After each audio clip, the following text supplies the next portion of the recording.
Okay, so we've got a special guest here with us today. Former town councillor Dorothy Wetherell is here, and she's visiting Canmore, and I would like to give her the honor of calling the meeting to order. So welcome, and all you need to do is say, I call the meeting to order, and hit it. Yeah. Thank you very much. Ms. Wetherell, how do you find Canmore? What's your impressions? You asked me how different Canmore is now? Yeah. Do you really want to know? Canmore has grown completely from a small town to a metropolis. It's mind-boggling to think, or to me to think that such a space as was when we were here, our council would be meeting in just one little room. We would have nothing like this. We just kind of talk and make our rules for the future. And it's a privilege to come here, but it's kind of disappointing too, because when you think back of how much more open area we had as compared to what you've got now, it's mind-boggling. And I don't think I should bore you anymore, so I shall. Well, thank you very much for coming. And you were born in Banff, and you spent so much of your life here. Is it good to see the mountains again? Oh, I miss the mountains. Yeah. Anytime you want somebody to come from the mountains, give me a call. But you'll have to come and travel with me. Yeah. Well, thank you very much for being here, and thank you for the service to this community, because we are building on the things that you laid the foundation for. So thank you very much. Well, thank you. Thank you, all of you.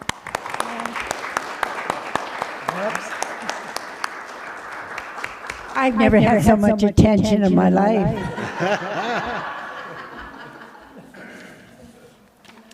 And I do know that you have a whole tour today, so as long as you can stay, great. And when you have to go, that's fine too.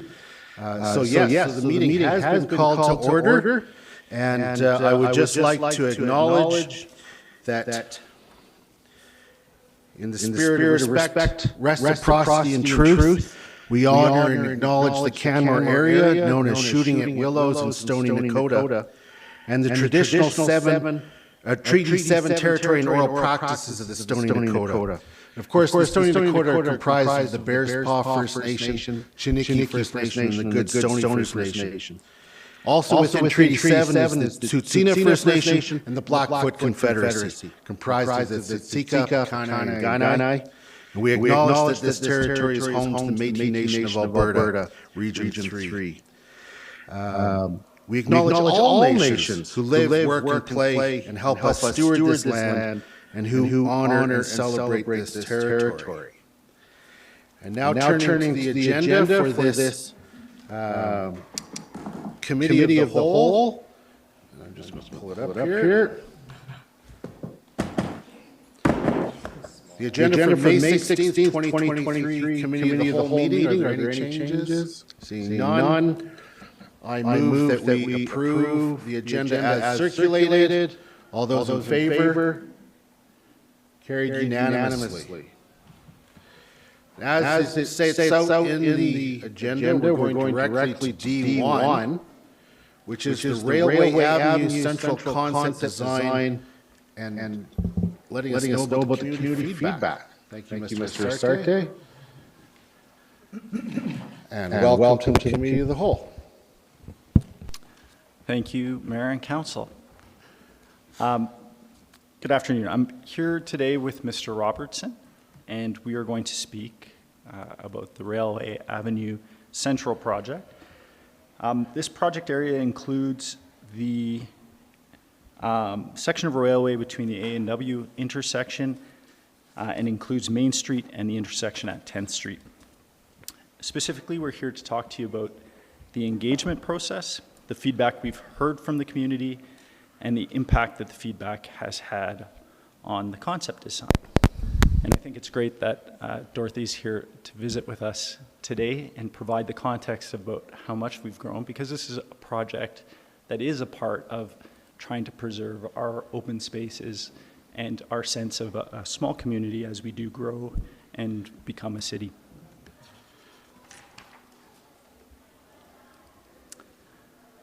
First up, I'll provide a summary of the relevant background information for the project. Mr. Robertson will then speak to our engagement process. I will discuss the changes we've made to our concept design as a result of what we've heard. And finally, I will outline next steps for the project. In 2018, the engineering department began developing the Railway Avenue concept design. In this design brief, proposed a complete street, multimodal corridor, concept design for the whole of Railway Avenue. The development of that brief was subject to an engagement process that was guided by our public participation policy and included stakeholder meetings, an open house, and an online mapping tool. On July 2nd, 2019, the Railway Avenue concept design brief was presented to Council and was approved for planning purposes at that time. Approval was also requested and given to proceed with the detailed design and construction of Phase 1, which was the Railway Avenue South and the intersection at Bow Valley Trail and Railway at A&W. Administration was then directed to return to Council for approval of Phase 2, which is the central portion we're speaking to today, and Phase 3, the north section, prior to commencing detailed design for those projects. The A&W intersection was designed and constructed between 2019 and 2021. The project was subject to an extensive engagement process throughout that time, and we're incorporating many of the lessons we learned on that project into Phase 1 and Phase 2. Budget for the design of Phase 2 was proposed and approved in the budget for 2022, and that's in order to advance the conceptual design and engagement activities, which will prepare us for a return to Council planned for the summer for necessary approvals prior to proceeding with the next stage of construction. And work on updating the concept design for this stage was started in September of last year. Engagement for that project just kicked off in early 2023. Early this year, it included an update to Council on January 17th. There were media posts, updates to the project website, meetings with property owners and businesses, an open house, and an online survey. Earlier, I presented a briefing indicating that budgets and construction phasing with respect to this phase are under review and would be outlined in a briefing and request for decision when it comes back in July. Mr. Robertson will now discuss our engagement process as it relates to this project. Mr. Thank you, Robertson, and good afternoon. welcome to Committee of the Whole. So you've articulated 3 equally important goals in your strategic plan. While the content of this presentation addresses all 3, I'm going to focus on your relationship goal. Respectful, authentic relationships are the foundation on which our future success is built. One of the key results under this goal, meaningful two-way public engagement and communications, is civil, supportive, and productive. It is administration's goal to continue working to provide a consistent and clear approach to public engagement, which does not mean everyone will like decisions that may be made, but clear expectations are understood. Public engagement is guided by the public participation policy. The purpose of the policy is to create opportunities for stakeholders who are affected by a decision to provide input into the decision, promote sustainable, balanced decisions by recognizing various stakeholder interests, provide stakeholders with the appropriate information and tools to engage in meaningful participation, and enrich the decision-making process, leading to better, more informed decisions. The International Association of Public Participation guides our engagement planning practices. We have an internal procedure that we follow when planning engagement, which allows us to determine the level of engagement, the purpose of the engagement, what we're asking, and develop a plan. For Railway Avenue, the purpose statement's on the screen. The design will align with the goals set out in the Integrated Transportation Plan with a continued focus on moving people. We want to understand and consider how people are moving in this corridor and how that will be impacted by the new design.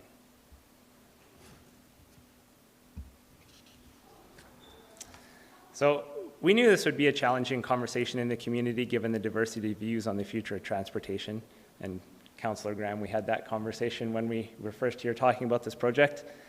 Much of the conversation we heard focused on the overall direction of transportation planning and could be generally classified as general agreement with the direction or general disagreement with the direction. These themes relate to an earlier step in the planning process that Mr. Asarte referred to, which is guided by the Integrated Transportation Plan. So the ITP underwent an update in 2018, and there were many opportunities for the public to provide feedback at that time. From there, when we're looking for feedback on specific projects that are based on the guiding principles from the ITP, the goal is to improve the designs to ensure they're reflecting the challenges and opportunities that we've heard from the community, which was our goal during this engagement.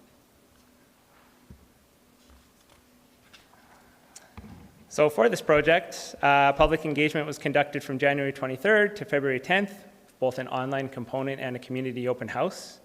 Online, we had 2,160 participants that were aware of the project, which means they visited at least one project page on the My Canmore site. We had 1,080 participants that were informed, which means they visited multiple pages, downloaded a document, interacted with the site in many ways. And we received 378 submissions to the online survey, and you have the detailed report in your agenda package. At the community open house, we had approximately 90 people attend, and staff solicited input on designs and had detailed conversations about the project. An engagement with property owners and businesses in the project area began in January and is currently ongoing. So with that, I'll now turn it back over to Mr. Asarte, who's going to go through key themes and what we did with them.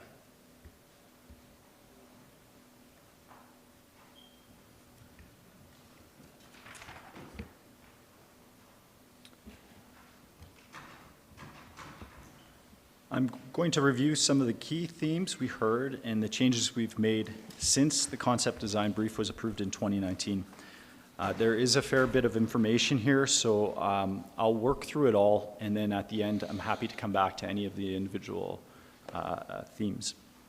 As Mr. Robertson mentioned, these can be challenging conversations to have, and most of what we've heard focused at the transportation planning level and really can be broadly categorized as I love the direction we're heading or I hate the direction we're heading in terms of how we're strategically managing transportation. We heard from many who were concerned with possible congestion as a result of the changes. The foundational justification for this concept as it was presented in 2019 was that we must do something to make alternative modes more attractive. To allow for some shift in the way that people travel, or really we're going to risk even worse congestion down the road. We've also heard from many who are excited that a major corridor with poor connections for people who are walking, cycling, using transit would see some much needed improvements. Similar improvements elsewhere in town have resulted in significant increases in usage. And the volumes that we're seeing on Spring Creek Drive through the southernmost intersection, transit usage, all of which are significantly up since construction, demonstrate that if we build the right infrastructure, we're going to get the right type of use. We've worked hard to incorporate constructive feedback, both positive and negative, into specific elements of the concept where possible.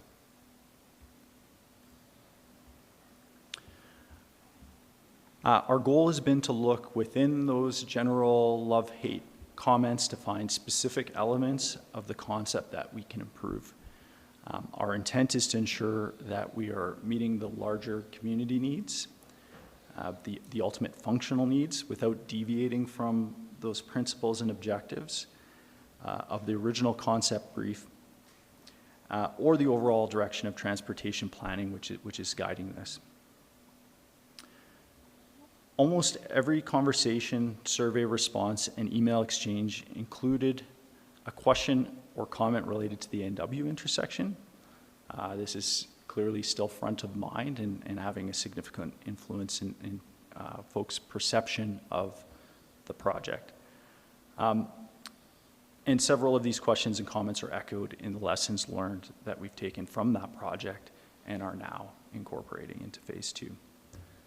These include a focus on intersection modeling and signal timing early in the design process.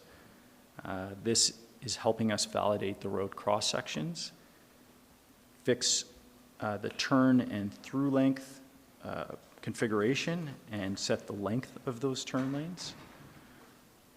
We have ongoing efforts to continue to optimize the signals at the A&W intersection, and those efforts are being carried over to this next phase of work.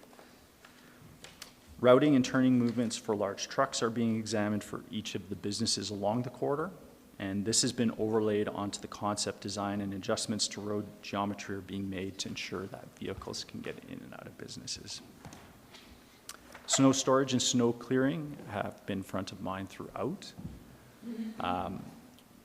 Reviewing the design and through many conversations with our streets and roads team, including the operators, we've gained a better understanding of how they will operate in this corridor and to accommodate their needs and minimize any detailed clearing efforts they'll have to undertake.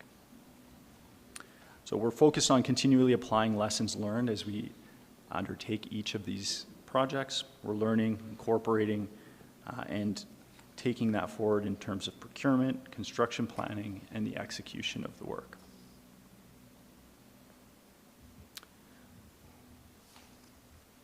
First of the key themes is, or the next of the key themes is medians, access, and turning.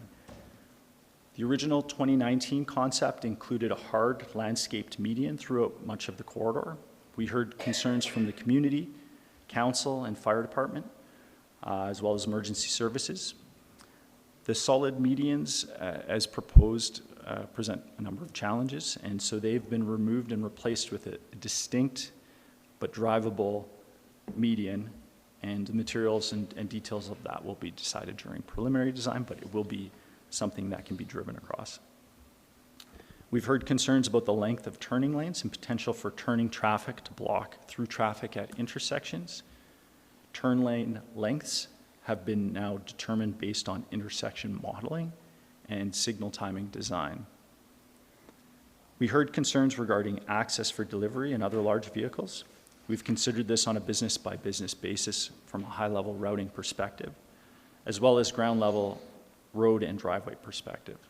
Turning movements and access for large vehicles has been analyzed at each property, and adjustments were made to ensure this access remains. Vehicles will be able to get in and out of each business. We heard concerns from businesses regarding mid-block left turn access and concerns from the community regarding mid-block left turns backing up traffic. We made changes to allow left turns in and out of existing driveways. Most turn locations also provide space for traffic to pass turning vehicles. One of the more challenging locations, however, is Elevation Place. We heard from the community that existing left turns out of Elevation Place driveway can be difficult. Short of introducing another signalized intersection, there really are limited options for what you can do in this constrained corridor. By reducing the number of lanes and tightening up the intersection, we know that will improve the existing condition, and it allows for easier judgment of turning in and out of a single lane of traffic in each direction. We also note that updated traffic volumes are showing that this problem is being addressed by drivers by using the driveway at Home Hardware and Nutters to make left turns. So if you look back a few years and compare it to more recent turning data, more people are turning left out of the Home Hardware and Nutters driveway. And that's a reflection of how difficult it is to turn on Railway Avenue. And so these changes assist in easier turning in and out of the corridor. Turning lanes at intersections. We've heard numerous questions and concerns related to the operation of the intersections and length of turn lanes. The intersections have been modeled under the signal timing design that's been developed by the consultant to ensure current and future volumes can be accommodated. And this was an iterative process, and the timing design has been optimized now for the concept design layout and traffic volume conditions. Space constraints are allowing for some separation of vehicle movements, left, throughs, and rights, but we don't have the same space we have further to the south to have a left turn, through, and right turn on each leg. So that does limit some of how you can operate that intersection. Compared to the previous concept, however, we have added lanes at both Main Street and 10th Street intersection for the higher volume movements, the left through and right movements that we found through the modeling could use additional storage space. At the Main Street intersection, for example, the second lanes were added exiting Main Street, as well as traveling south on Railway. At the 10th Street intersection, a second lane was added exiting the commercial area by Save-On. These modified lanes accommodate separation of movements, so these intersections will still largely operate where we don't have conflicting vehicular movements or movements conflicting with people walking and bicycling. However, there will be still some conflicting movements with right turns and pedestrian movements, but that's been minimized in the signal timing design. With the traffic modeling, we're able to input today and future volumes and observe how intersections will work, and based on that modeling, the adjustments were made.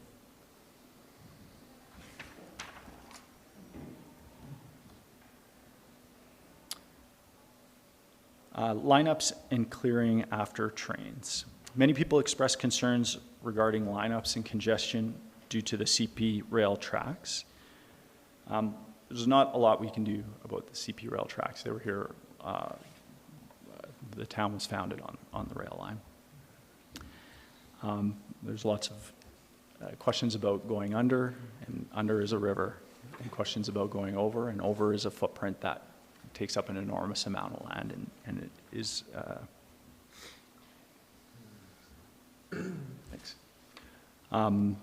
quite expensive to go over in terms of community impacts and cost. So we accommodate that as best as we can. For vehicles exiting downtown southbound on Railway, a second lane extends back to the elevation place access to provide queuing space. This second lane also accommodates a southbound bus stop. When buses are stopped there, vehicles can navigate around the bus, and provides for car offloading delivery space for the dealership. For vehicles entering Railway Avenue from the A&W intersection, there is a second lane crossing the tracks. This allows for us to queue and stage vehicles on the east side of the tracks. In particular, we put a one light worth of left turning vehicles into that space at the start of every train. And that merge lane's been extended beyond the tracks just to help it safely merge traffic after the train clears.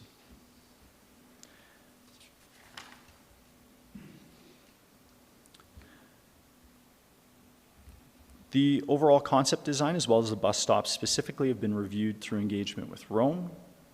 We've heard concerns about bus traffic impacting the flow of vehicular traffic.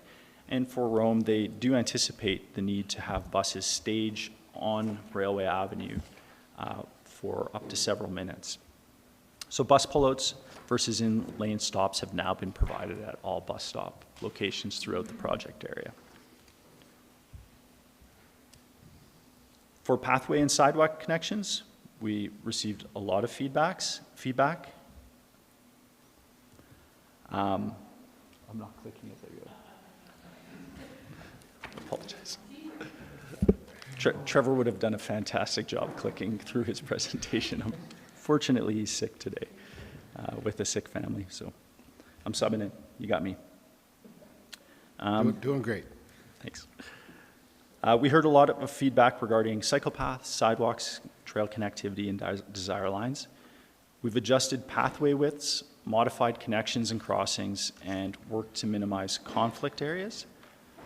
We've widened some segments of the cycle pathway to better accommodate people's anticipated two-way travel in those volumes, and that's specifically along the full length of the gateway commercial area on the east side of Railway, as well as on the opposite side between Spring Creek and the new mid-block crossing at Elevation Place. We heard a lot of feedback regarding an alternative or additional mid-block crossing immediately next to the railway crossing. This location, of course, had a crossing in the original concept and is an ideal desire line. It's a logical connection. Unfortunately, it can't be implemented due to safety concerns with respect to the proximity to the track and just how much we have going on that curved piece of roadway. We do feel that the desire lines can be accommodated through continued improvements between the proposed EP crossing and connections through to the path on the west side of the track. So that desire line gets accommodated by a piece of two-way bicycle path on the west side up to the crossing. Many people also commented on the multi-use path behind Elevation Place. Why can't that be the solution? And this piece of pathway is currently constructed to its maximum potential width. There's a limited right-of-way there. And so it can't meaningfully be widened. Significant increases in user volume on the pathway are expected to increase conflicts that can't really be mitigated through designer improvements. And so accommodating the desire lines, we know we can see people walking up and biking up and down railway. Those are true desire lines, and so accommodating those is a priority.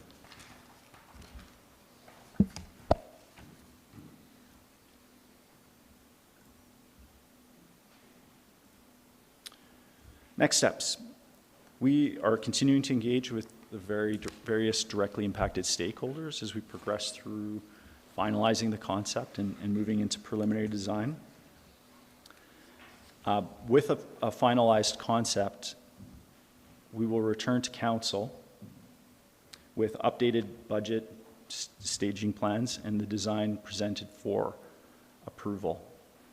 And based on the direction received at that meeting, our intention is to continue the design through the fall, incorporate the construction budget into the budget amendments for 2024, and put that forward as a construction project as part of the fall budget amendment process. And with that, we'll open it up to questions. Great. Thanks very much for the presentation from both of you and the particularly well-honed clicking skills of Mr. Robertson. I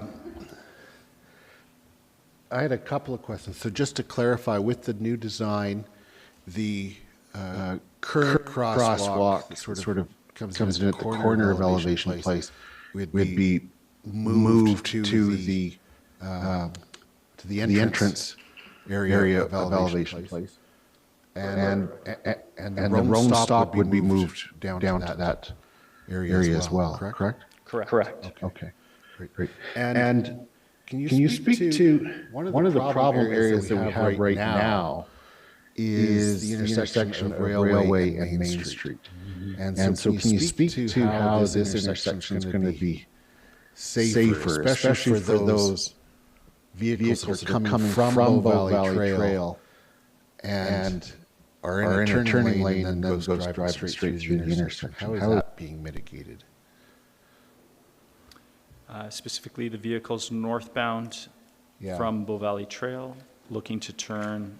Yeah, right left now onto- we have a problem that somebody will find themselves in the turning lane to go downtown, and the light turns green and they go straight through. And has that been mitigated? I believe that the intersection will read more intuitively. You'll have a through lane, rather than two lanes coming into the intersection and one ending abruptly at the intersection. Right. You'll have a single lane coming into the intersection and a left turn bay. Right. And so it'll read So a you have to little bit more purposely intuitive. enter that That's turning right. lane. Okay. Right on. Great. Councillor Graham. Sure. Oh, it was on the board. Yeah, okay. Well, I do have a couple questions if you don't mind. One of the challenges we currently have too is the right-hand queuing lane off a railway by A&W.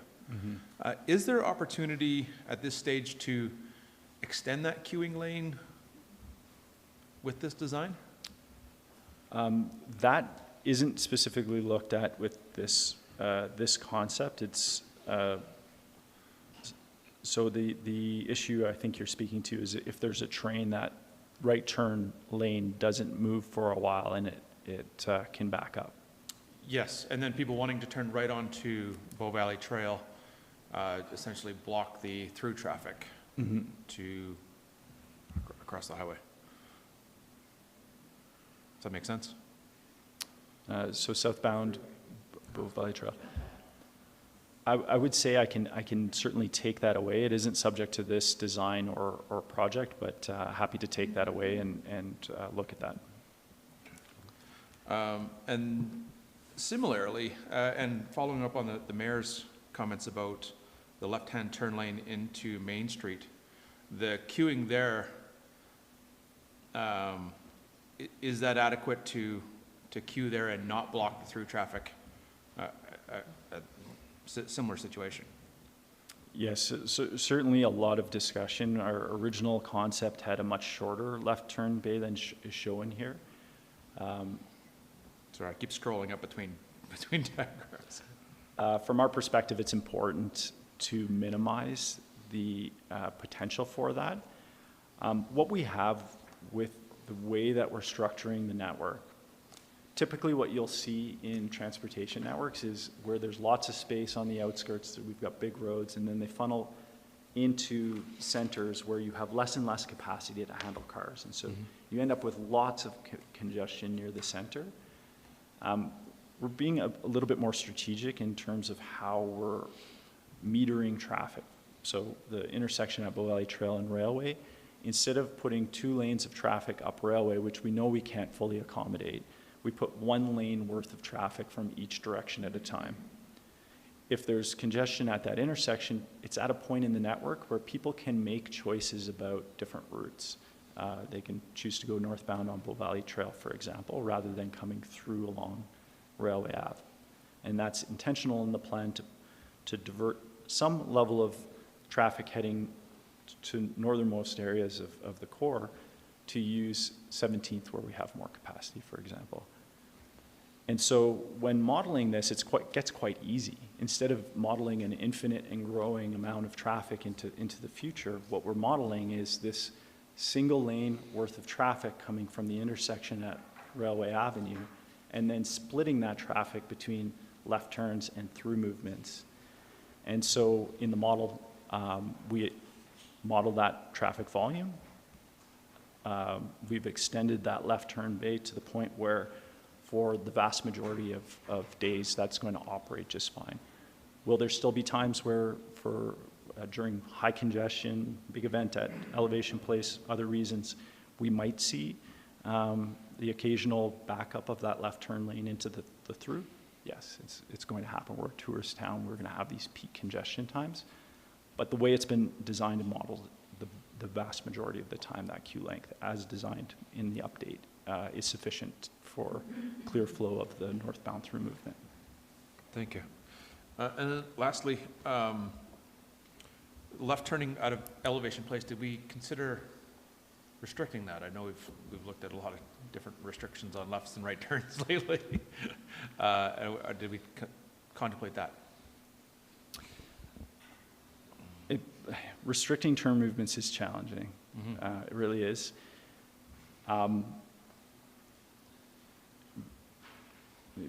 We've discussed Bow Valley Trail, for example, before, 45 different accesses along Bow Valley Trail. And when you reach a certain traffic volume, turning left out of any of those accesses become problematic. One approach could be to restrict turn movements and to have a central median down Bow Valley Trail, but this is just going to induce a bunch of travel in directions where people don't want to go and U-turns. And Right. it's the ideal is to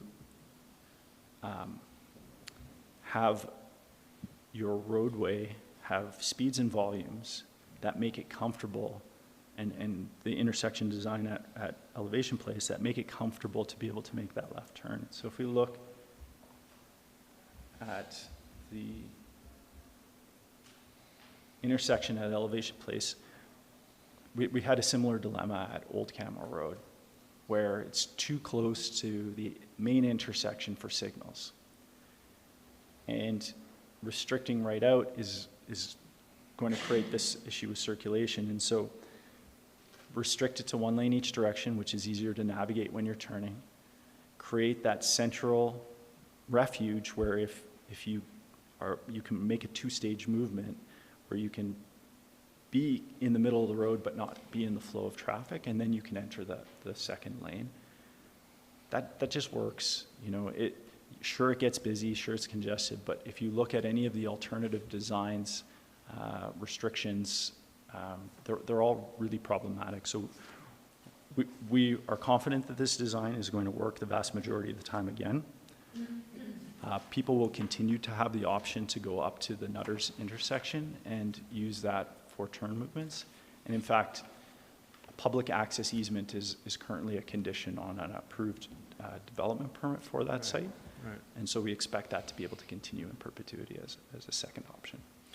Thank you. Well, I want to thank you for taking a lot of that community feedback and incorporating it into the new design. I think it did make this project better, and I appreciate all of your efforts in that regard. Just want to make sure that we're getting to Councillor Faubert if she has a question.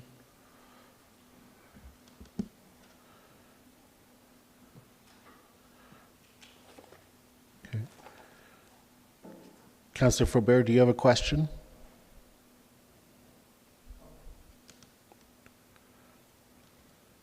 I just can't see her, so.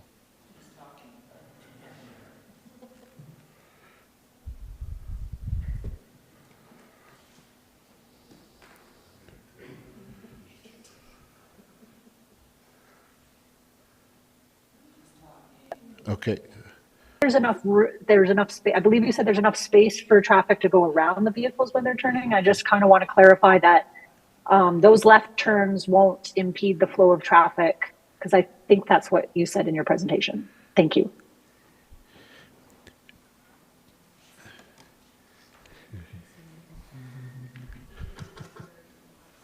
Yeah.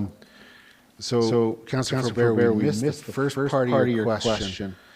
And we got the last part because we were having trouble switching over. So we might get you to repeat your question again. Thank you.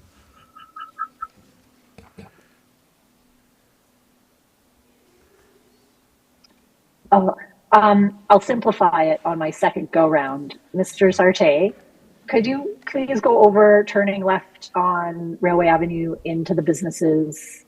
There's, I think, 10 access points along that stretch, and how traffic behind the left turning vehicles will be able to continue flowing in this design. Thank you. Thank you, Councillor Faubert. The majority of places where there are heavier left turns, there's opportunity for vehicles to navigate around. Potentially you could have a scenario where, for example, say there's queuing for the train. And that queuing is now extended back to the elevation place crossing. In theory, a northbound vehicle wouldn't be able to turn into the businesses along that section of roadway. However, there's no way for a vehicle to get there. The train would be blocking that turn movement.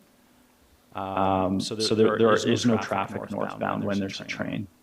It's only after the train clears that and vehicles start moving that potential exists. And then you're really dealing with a signal phasing solution at that main intersection where you're flushing the Railway Avenue traffic so that it doesn't form a longer delay for any vehicles looking to turn left. It's possible that would occur on occasion. However, we don't expect that to be a very common occurrence. Okay, thank you. Councillor Mera. Thank you. Thank you, Mr. Updates, for presenting for Trevor. I just have a couple of questions, one that was just asked, and two, the median that's down that you've narrowed further, what is the purpose of it? Safety, like why do we have to have that for one? I think it's a compromise between the ideal, which would be to have a continuous physical median separating the directions. That really helps the road be intuitive, helps create that restriction to help manage speed on these wider multi-lane roads. And so in its present form, it's still providing some of that delineation function, that tightening function, that sense of restriction in order to have the road read intuitively without having to post speed limits and enforce and those sorts of things. So we do still see it as an important traffic calming and vehicle guidance piece that will make this whole section of road really intuitive to drive.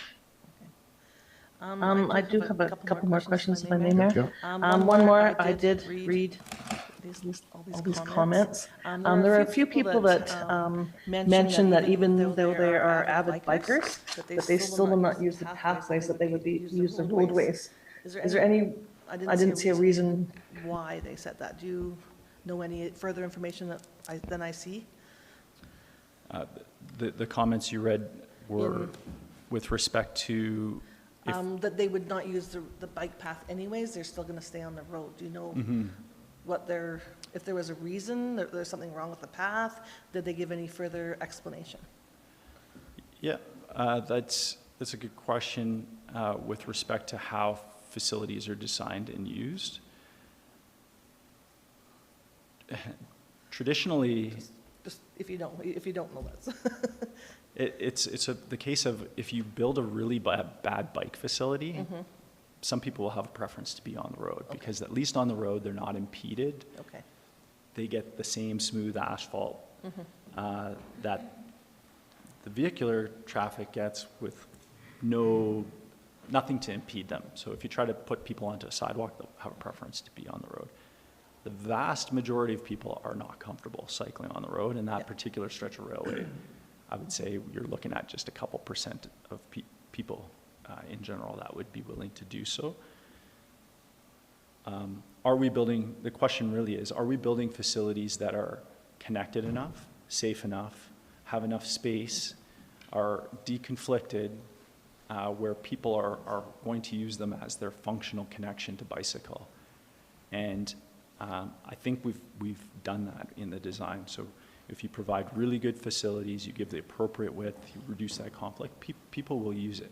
Some might still, you might still see 1% in the road. And you know what, if they're going 45K on their road bike in spandex, they are perfectly entitled to do so. I was just curious if there's a specific thing that they required or wanted in the bike path compared to the road. It's But the you've impediments. clarified. Yeah, if it's not good to bicycle on, people won't bicycle on it. And my last question is, when you're coming out of Main Street and you're turning right, and it goes into the one lane, will become one lane eventually, with the amount of trains we have now and the possibility of more trains, with the 2 lanes that are currently there, they can back up as far as that corner. What was the thought process if it backs up even further into Main Street? I Any think comments you have on that? yeah, it's this question of accommodating an infinite and growing volume of vehicle traffic. Yeah. At some point, 2 lanes isn't going to be enough. Okay. 3 lanes wouldn't be enough, and so on. So that same type of backup you would see regardless. It's, maybe 15 cars or 10 cars more capacity you could add with that lane, but you're also going to be inducing 10 plus cars worth of demand on that lane. So the problem is going to exist whether we try to accommodate it with more lanes or not. And this design where you're promoting transit use and a maximum number of people to walk and bicycle, and also encouraging people to use the alternative routes that we do have to get around the town core, provides the best overall solution for managing congestion, not just during trains and just at that spot, but on the larger town center as a whole. Thank you. Councillor Ma. Thank you, Your Worship, and thank you, Andy, for your presentation. At one point in your presentation, you referenced further possible light changes. So when the new intersection starts showing up on a railway, what are some of these other additional benefits that we can expect to see as we have from the A&W intersection fleeting into these new intersections with perhaps better lighting systems? What sort of optimizations can we look forward to? There's a lot of really exciting work happening on that front from my perspective. There are, we're working with a consultant who has experience in Toronto working for Toronto Transit Commission on signal design, and then did a 2-year stint working on these types of signals specifically in Europe, and has brought back that experience. We're going to patch Narayan in today for the presentation, and he certainly had a lot of input into the design to date and will continue to have input. What that expertise could potentially bring, and there are some technology challenges just in terms of what our hardware can do today and what flexibility we need, but the biggest difference is just really fully accounting for the way that the intersection's designed and the clearance times.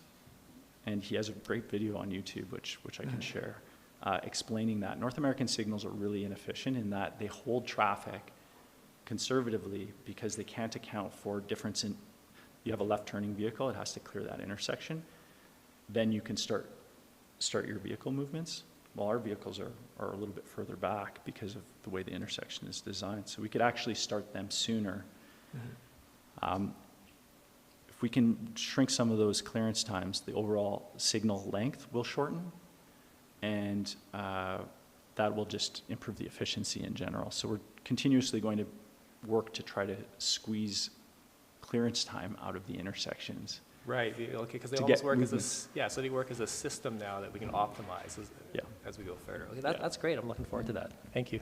Yeah. Councillor McCallum. I have no questions. My comment was going to be to Councillor Mara that if you take the Trans-Canada to Banff, you will many times see cyclists on the highway as opposed to on the Legacy Trail. And it is exactly, generally, they are in spandex, and they want to go like snot, as fast as humanly possible, and bike paths with kids and things like that sometimes get in the way of that. That's all I wanted to say. Did you have something further? Councillor Mara. Thank you for that comment. I was just curious of a reason why they wouldn't. I just have one more question, quick, if I could. When it comes to snow clearing and the bus stops, and this comment has come from actually Rome drivers and others, is you ensure that, or not you can't ensure, but in those bays that they are cleared to the curb, so that the bus can properly pull in and be off of that road. Is that something that you've looked at, to make sure that, one, they're big enough, and two, it'll be cleared so that they can go in? I can't speak to that No. specifically, and I think it probably is it would probably be common to all bus stops, so I could take that away and discuss with More of operations. a comment than that. Thank you. I had a question that had to do with snow clearing as well. The medians, so they can be driven over. Are they raised at all? There are three different heights for the median. And where they're full, and maybe I can use this, did you just switch it? I can use this image as an example.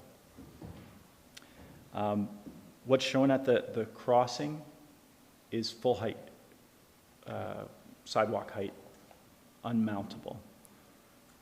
Just back of that, where we have a driveway, is a mountable section that is more or less the height of the roadway. In between those, you can find sections where there are no turns, where the median is mountable, but it's a slightly higher height. So it'll vary depending on whether or not it requires access across it or we're looking to impede traffic. And so snow clearing, are we going to have buildup at the medians then? Yes. Yeah, there will be some snow that accumulates and gets driven over, and you'll see the paths of that driven snow. Okay. But that's all taken into account, that it won't eventually then be narrowing the lane? No, typically the vehicle turns are defining the space, and as long as you get the majority of the snow, they'll continue to be able to traverse it. Great, thank you. Councillor Graham? Thank you. One last one that just popped up for me. One of the things I think that was frustrating for the public in the main intersection build-out was just the procurement of some of the technology we need and the delays that happened around that. What are we doing this time to ensure those delays don't have such an impact on the build-out? You'll be unsurprised to learn that our controller for this project is late by 2 months, but that we're expecting it for the end of this month. So we've procured it a year early so that we don't have to worry about it. Excellent. Thank you, Andy. High five. Councillor Hillstad? Thank you. Thank you for the presentation. So with the current pedestrian crosswalk that has the flashing lights, are we going to repurpose those at the other at the new location, or what's the plan with those? Just that won't be there anymore. So The nice thing is, so if you have 4 lanes you need to cross, you're going to need traffic control, the big flashy lights. If you have one lane you need to cross into a median, you can, or 2 narrow lanes like at Spring Creek entrance on Main Street, you can get away without any signalization. You have these really safe, short crossings. The amount of time you're in the road is really short, so you can get rid of all the flashy lights and traffic control, and traffic will actually, right now, all 4 lanes come to a grinding halt. It takes something like 30 seconds for someone to cross all 4 lanes, and then the traffic has to restart. With the way it's configured at EP, no signals, you'll yield by slowing down, the crossing will happen, you'll accelerate as the crossing's completing on the opposite side of the median, and traffic will flow really nicely. That signal could be repurposed, it still has lots of life in it. and then just a general comment, just from what this was originally for the previous council, this looks a lot better in my mind. So that's all I wanted to say, because it had too many weird U-turn bean things.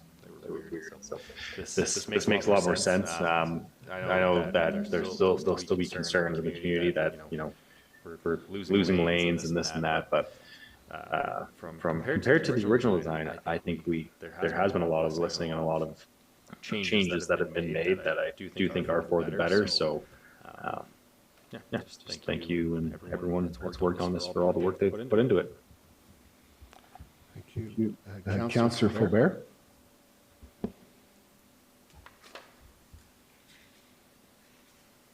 Thank you, Mayor Crouser. I'm having a little bit of internet connection stuff, so if I do freeze out, apologies. I wanted to ask about Canada Day. And I know it's just one day, one event in our community, but it's one of those things that we do, I think that's really super important. And it's something that goes through that Main Street intersection at Railway.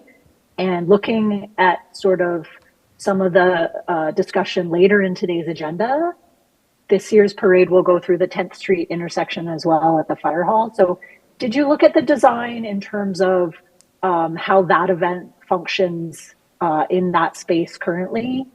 And yeah, thank you.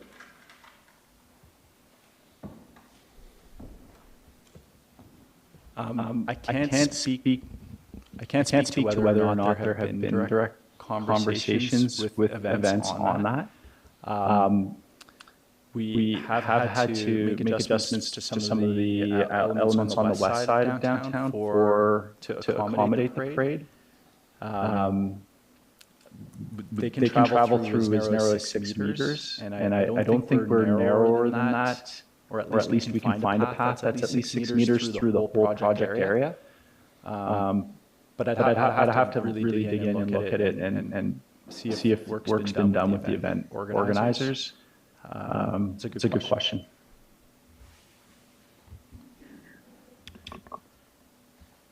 Okay. Go ahead.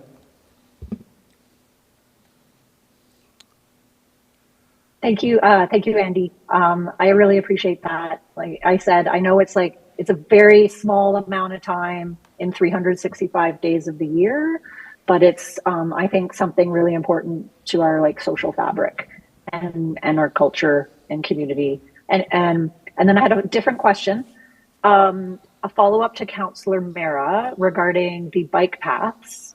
And over time, I think I've seen the approach that you've taken towards incorporating safer infrastructure for cyclists change.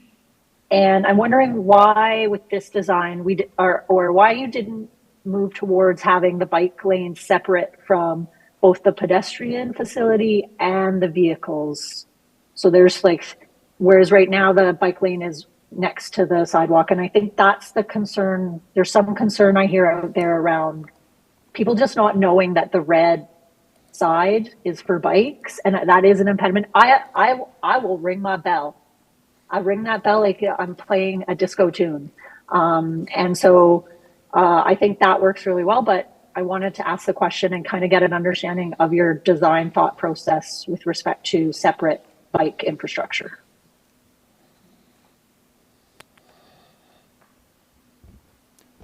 Thank you, Councillor Faubert.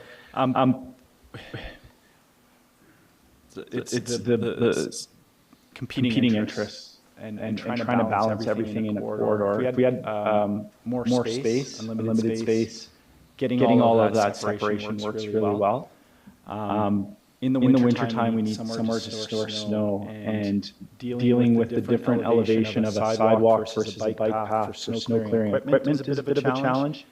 Where that snow is stored, there is Spring Creek Drive, for example, the way that corridor is used is you have a sidewalk and you have a bike path. And in the summer, we have these really high volumes of people using them, and they act to give some order to how the people bicycle and walk through it. In the wintertime, volumes go down, but we need a chunk of that bike path to store snow on. And so it ends up being a little bit more like a mixed-use path through the winter months, where you go from having 3.8 meters to something like 2.5 or 2.75 meters. And so trying to get that grade difference from a snow clearing perspective is really difficult. We are trying a new physical delineator in development that's happening in Site 5 to use a textured delineation between the sidewalk and the bike path. And so we'll see that done this year, and we'll likely mimic that same detail on this project and potentially retrofit it as a sandblasting of the concrete to create a texture difference. We also are working on some updated stenciling and messaging to help reinforce that use. And as the network builds out, that messaging gets reinforced, people become more accustomed to the separation, it'll become more intuitive. Thank you. Thank you. Okay, you have another one? I just wanted to thank you again and agree with my colleagues. I see a lot of improvement and incorporation of the feedback from the community in this design phase. I also think I wanted to note that it's important for the community to understand that these types of systems work at a macro level. So when I know there's a lot of concern about losing a lane of traffic, but the reality is only one lane of traffic flows into certain spaces at a time anyways. So I think that as we go through this process of taking this project through the design feedback and get all the way down to putting it in the ground, as well as our experience from the intersection, we're going to continue to create a better future for all road users and increase safety for our community. Thank you. Great. Thank you, Councillor Barrett.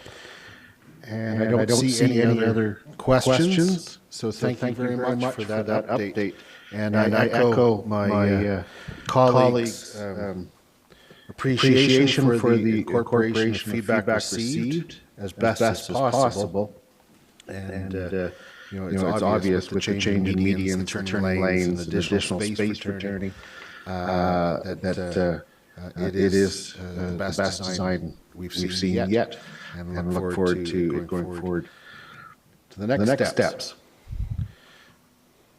We'll now move to item B1, which is the EPCOR 2022 Performance Report.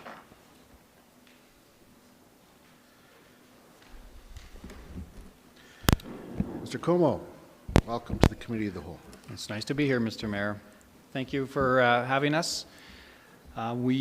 Just as a reminder, this is a presentation that we invite EPCOR in to speak with Council about how the previous year went. So we're just continuing with that. We obviously went through a couple of years where that didn't occur due to COVID.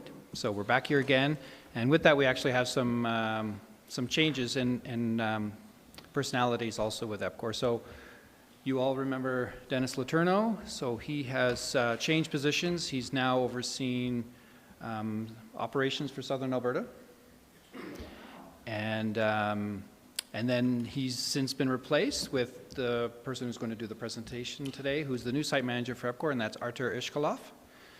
And comes from the oil and gas industry. Has joined EPCOR, I think, late 2022, and has been the site manager since the start of this year. So normally we would have liked to have him come in a little bit earlier to introduce him to, because it's a fairly important contract, but here we are, and with that I will hand it over to Mr. Ishkalov. Thank you. Thank you, Andres. Welcome, Mr. Ishkalov, and good much. to see you again, Mr. Letourneau. Yes, good afternoon. Nice to meet everyone in person. Appreciate an opportunity to present here today and take a little bit of your time. Like Mr. Andres mentioned, I'm new to EPCOR, recently replaced Mr. Letourneau on site manager position for operations in Canmore. However, I'm not new to operations. I'm bringing 17 years of operation management experience on board Canmore, coming from oil and gas, traveled the world, worked in 8 different countries. Last 10 years worked in North America and Middle East. Last 4 years in Saudi Arabia and Bahrain, covering operations for one of the biggest hubs in the world. And before that, I was in before that, I was in California for 4 years and in Grand Prairie in Canada for another 4 years. All right, so sorry, it's first time to see this set up, but once we get going, just a little bit continue about me. So I'm a mechanical engineer by trade, and over the years I just picked up some additional education which was required for me to succeed in operations role. I have a corporate MBA from Texas A&M and some financial education as well on top of a mechanical engineering degree. All right, and we're here today to talk about EPCOR performance in 2022. To execute a successful business, I just wanted to outline the strategy of our business on one page. So basically what you see on the screen is our Canmore strategy on one page. So we strive for operational excellence and, to be excellent in our operations, we want to gain and maintain a trusted advisor status with Town of Canmore, which we were successfully doing for several years here. And we are working on continuous improvement initiatives all the time to minimize the waste in our operations as well as to maximize the efficiencies. And the recent trend, which require a lot of time and effort as well as finances from the corporation, is digital transformation. But it's helping us a lot in efficiencies on daily operations. And we strive to retain the best talent in our organization to make sure that we have the right people, the right tools, and the right places to operate properly for the community. Just going through our operational excellence results and follow up with updates, which was done in 2019. We are now ISO 14001 certified, which is a huge win for organization. We are internationally recognized and certified to operate this environmental management system. We had no lost time injuries last year, which is the great win, kept everyone safe. Responded to all water main breaks and established the water pressure in less than 24 hours. Sustained uninterrupted operations during cold snap of winters 2021 and 2022. That includes the public site as well as the plant. The plant had couple of freezes over the winters, but we managed to sustain operations with no contraventions or any service interruptions. And responded to all frozen line services in town and on town and private side. So just a little visualization here. In 2019 and 2018, we had a lot of service calls for frozen lines, and it was the coldest time in terms of the frozen ground in the last 40 years. And, in 2019, we realized that it's going out of proportion, and EPCOR put a lot of effort and technologies towards, I believe we spent over $100,000 to mitigate those issues. And as you can see, just to update, over the last 3 years, we went down from 70 plus calls to less than 10, which is good implementation of the time and the resources we have. So we just have one administrative contravention and 6 water main break notifications given to Alberta Environment. Very smooth, operationally very nice year in terms of performance. Continue on operational excellence and our efforts on asset management and improvement of the capital placement. We are working very close with Andreas and his team on KPI dashboard development. This is on the left visualization of how it's going to look like. Basically, all the metrics in terms of operations will be available for Town of Canmore personnel 24/7 going forward. Instead of providing the old school massive spreadsheets, you have to scroll and use 2 screens. It's going to be on Power BI platform. We are investing some more funds, and hopefully we'll be first in our organization who migrates to Starlink commercial. It was never done before in EPCOR, so we will be the first site. It's on final stages of installation. It will hopefully will help us to have less interruptions in our business. Huge implementation of computerized management system for the assets itself, because it's a contractual requirement right now as per the latest contract we signed with the town. And the system called Ivera, so it's 24/7 access, assigned maintenance plans, visibility to all the personnel who involved in maintenance, as well as transparent data on the asset management, which basically ensures the right capital placement in the right time and have the condition assessment for the assets we currently have to maintain for town. As well as we have a couple of units which we maintain on behalf of Town of Canmore. but even for those units, we also implement computerized fleet management system, which is helping us a lot in terms of retainment of the maintenance records. The last but not the least, in terms of asset management, is we currently glad to admit that we have shared platform with Town of Canmore. So we utilize the same SharePoint and Microsoft Teams. So our team and Andreas' team work very closely, and it's such an improvement. We're sharing big files, we're sharing information, forms, bylaw, activities very quickly within seconds using this Microsoft Office platform. Just a couple of words on digital transformation. EPCOR for the last 2.5 years have been developing the data acquisition system. So it's ironic representation of the way we used to do it on the left, which is just a piece of paper, a lot of uncontrolled documents, a lot of handwriting and capturing all the information starting from lab analysis all the way to the field turnarounds and all the data acquisition system, which basically can potentially lead to human errors, uncontrolled documents. Everyone can create this form, potential contraventions as well because of the typos. And we finally came up with, synergy of technology called HackWIMS, which is computer-based as well as the telephone or tablet-based application, which is called Rio. So right now we observe, and it was just being rolled out in January.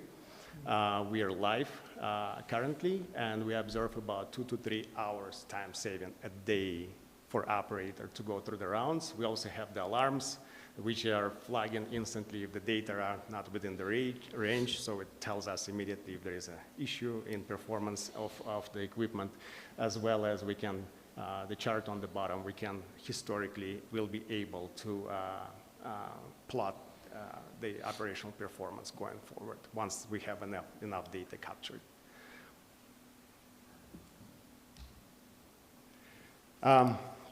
Another continuous improvement initiative, not new for Town of Canmore. We have aging infrastructure on utilities as well as corrosion in the pipelines and water mains, as well as in the past it was some turbidity issues observed, and traditionally the common approach to flush the lines is just to open up your hydrant and flush as much as you can to make sure the water is clean, do the analysis, and just analyze the data. So, which is a wasting of precious resource and revenue as well. We're wasting water, we're losing revenue instead of keeping it in the system, as well as potential flood concerns and limitation of the Canmore storm system to handle this kind of flow. So last year, we actually successfully implemented technology from United States. It's called no discharge flushing. So what it is the little pickup-based closed loop system for flushing your water mains.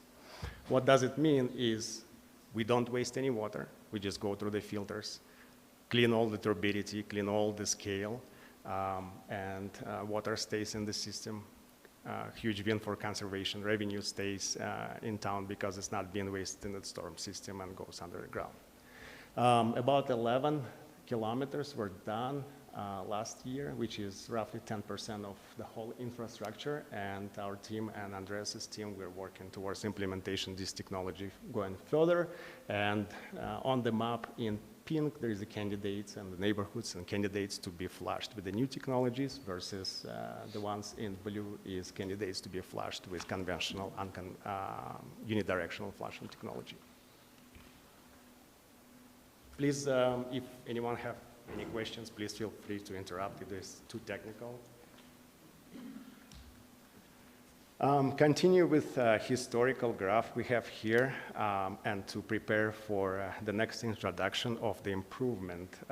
We've been talking about annual system water loss, and basically the graph represents the amount of the water being billed and authorized or unauthorized usage. Authorized usage is hydrant testing, fire department testing, any sort of skating rink being filled up. Unauthorized is obviously some sort of theft or vandalism or leaks. So it is estimated that about 25.7% contributes to leakage and 2.4 is authorized or unauthorized billing. So, and activities includes also sewer main flushing, the UDF flushing as we discussed in the previous slide, and further training for the rescue departments.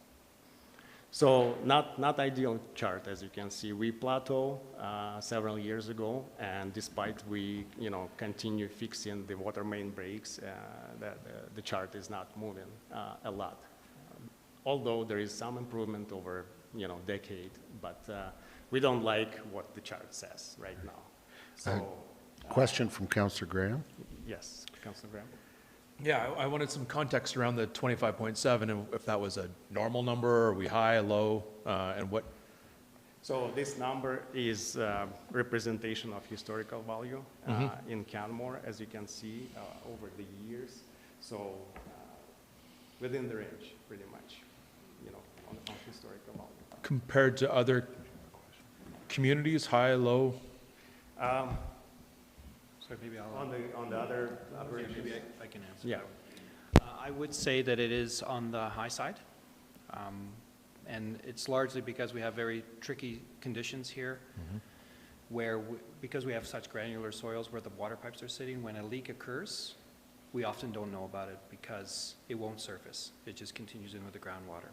Where other jurisdictions, a lot of that water would surface, they would know about it pretty quickly and be able to do the repairs. We're at a disadvantage there.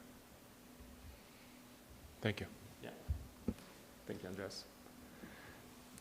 Basically, Sorry. Yeah. Councillor Ma? Thank you. With regards to the leak situation, how it seems like it can leach out of our pipes into the soil. That's hard to track. Is there technology that we can start using to actually knock that down? Because that's a lot of water that's just going away. And we are introducing technology this year. We will be using the combination of three methods, which is acoustic method and traditional listening, which is basically steel rod. You come to the curb stop and listen, which is the skill set of the operator, as well as the data login and the correlation. So 3 technologies which currently exist will be utilized. And we already started on May 15th. We have the subject matter expert with level 4 distribution and collection certification currently in Canmore doing this exercise. So we're really, really hoping that we're going to improve these metrics and help the community to reduce the amount of water loss.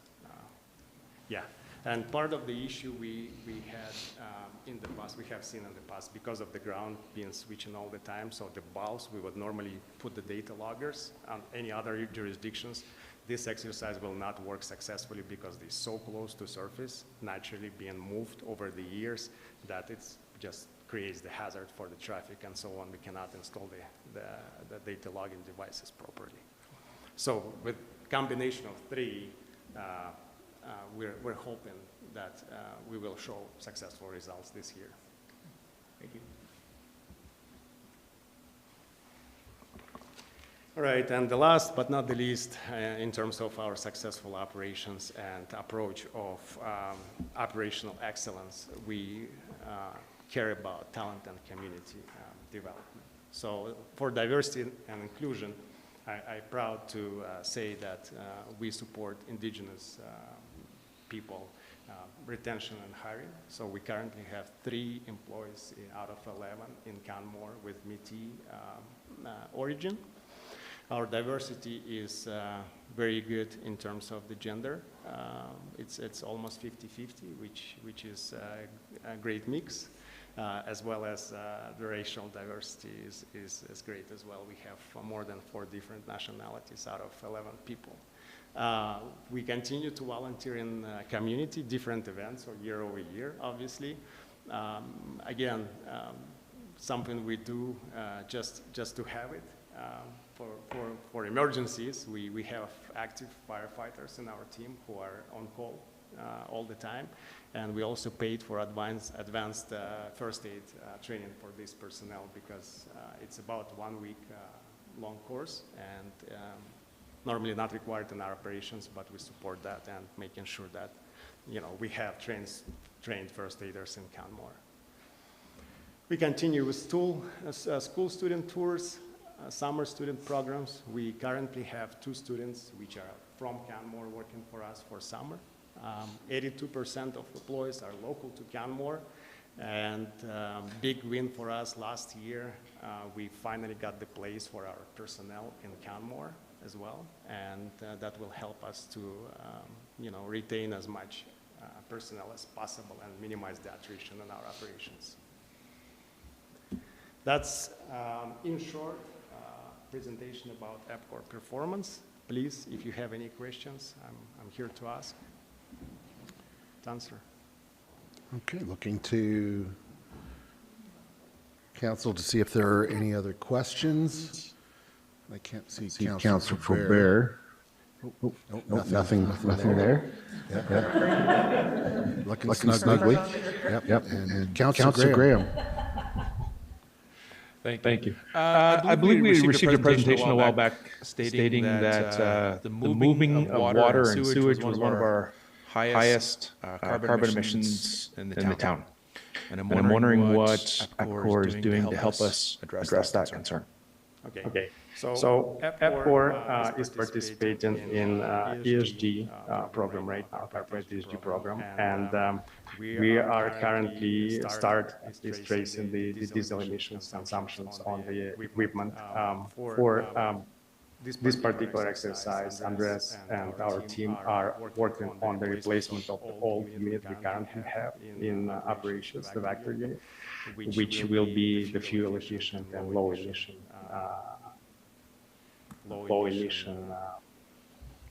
tractor. Okay. Yeah, it's not electric yet. There is ways to go for that, but it will have the DEF system and catalyst system to regenerate the emission threshold. Okay. I look forward to hearing more on that subject. Okay. See if there's any other question. Oh, Mr. Letourneau. Yeah, I'll actually just add some context for Councillor Graham, a little bit of history. The wastewater treatment plant in Canmore is a large energy consumer, as you're aware, and that's probably what you're hearing. When that plant was chosen, when the technology of that plant was chosen, it was chosen primarily because it took a small footprint. And back in the early 90s, that was the driving factor at the time. With the land that we had available. So we chose a cutting-edge technology, weaving the town, that took a small footprint, but it came at the cost of energy. It's a small footprint, but it's a high energy consumption plant because of that. So moving forward, as we get into discussions about future technologies, then energy consumption will play a bigger role in the decisions that the town's going to make. To future technologies. Thank you. And congrats on your promotion. Oh, yeah. I should clarify that too. I will be supporting Southern Alberta. I'm the Manager of Operations Excellence, so I'll be supporting all of the sites in Regional Ops in Southern Alberta, but I'll still be reporting to Kevin Visser, who is the Senior Manager of Alberta. So Kevin's on vacation. I didn't want him to come back and think that I'd just taken his job. So he's still very much employed. Well, thank you for the clarification. Congratulations. Great. Dennis? And I see no further questions, so thank you very much for coming and visiting us today and providing us the update. Thank you. Looking forward to working. Sorry, Mr. Mayor, if I could just add one final thing. Mr. Ishkov talked about the KPIs, the key performance indicators. The new contract has a number of those, and unfortunately, Owen Tate, who's our new water resource engineer, who started late in 2022, is just boarding a KLM flight to Amsterdam right now, so he couldn't make it today, but as Mr. Ishkov talked about, he's scheduled to be here at the next June COW to go into those in more details and look at that dashboard and to share some of the successes that we've had working closely with EPCOR. Great, thank you. We'll now move to item C1, minutes of the April 18th Committee of the whole meeting. Any errors or omissions? None. I'll then move approval of the minutes of the April 18th, 2023 Committee of the whole meeting as circulated. All those in favor?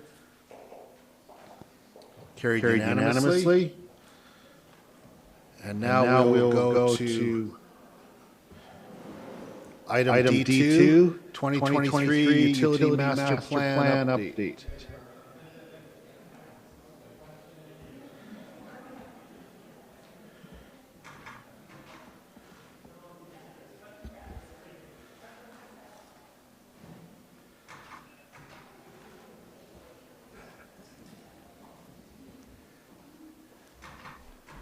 Sorry, Mr. Mayor, did you invite us up here already? Yes, I did. Yeah, Yep. my apologies. Yeah, whenever you're ready. There's a few balls in the air here. Yeah. So, yeah, the item is to provide council with an update to our utility master plan, which is a document that we update every 5 to 6 years. We have a couple of gentlemen here from SEMA Plus who worked on the previous iteration, as well as to provide details on the new one and the changes. And I wanted to highlight, it was quite a big team effort in putting this document together. So it was put together, the technical parts were put together by these guys. First one is Stephen Daw and Jamie Purdy, and with SEMA Plus. But we also had a lot of internal stakeholders as well. So as I mentioned, Owen Tate, who's will be here next month, and we have Chantal Blais, Chris Connors with McElhaney Engineering, and then Peter Kinsberg with Asset Management. All of those inputs and those feedback were certainly very critical, and certainly not least, but very important, was our working with the BODA, and their CAO and their technical committee, as well as their executive, at the initial outset of the program, as well as we were going through different drafts and providing their feedback. And so with that, I will hand it over to Mr. Daw for the presentation. Great. Thank you, Mr. Como, and welcome, Mr. Daw and Mr. Purdy. Thank you. Okay, so my name is Steve. I did the 2016 Utility Master Plan back then.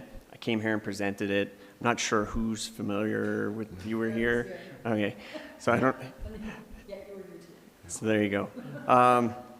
So since the 2016 Utility Master Plan, we've continued to support the town with water and wastewater modeling and different kind of project support.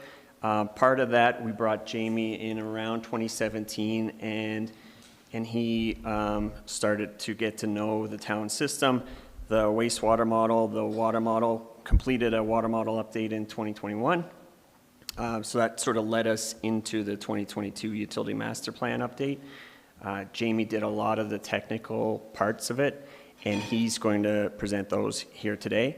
There was a second almost parallel component to it, where we did a capacity evaluation of the wastewater treatment plant. Once Jamie's done talking about the Utility Master Plan update, I'll talk about the wastewater plant a little bit, and then we'll be open for any sort of final questions. I should say we can stop and answer any questions at any time, so just feel free to jump in, and we'll go from there. So with that, I'll turn over to Jamie. Great, thank you. Do you want this, or do you want that? Oh, both. It's fine. Okay.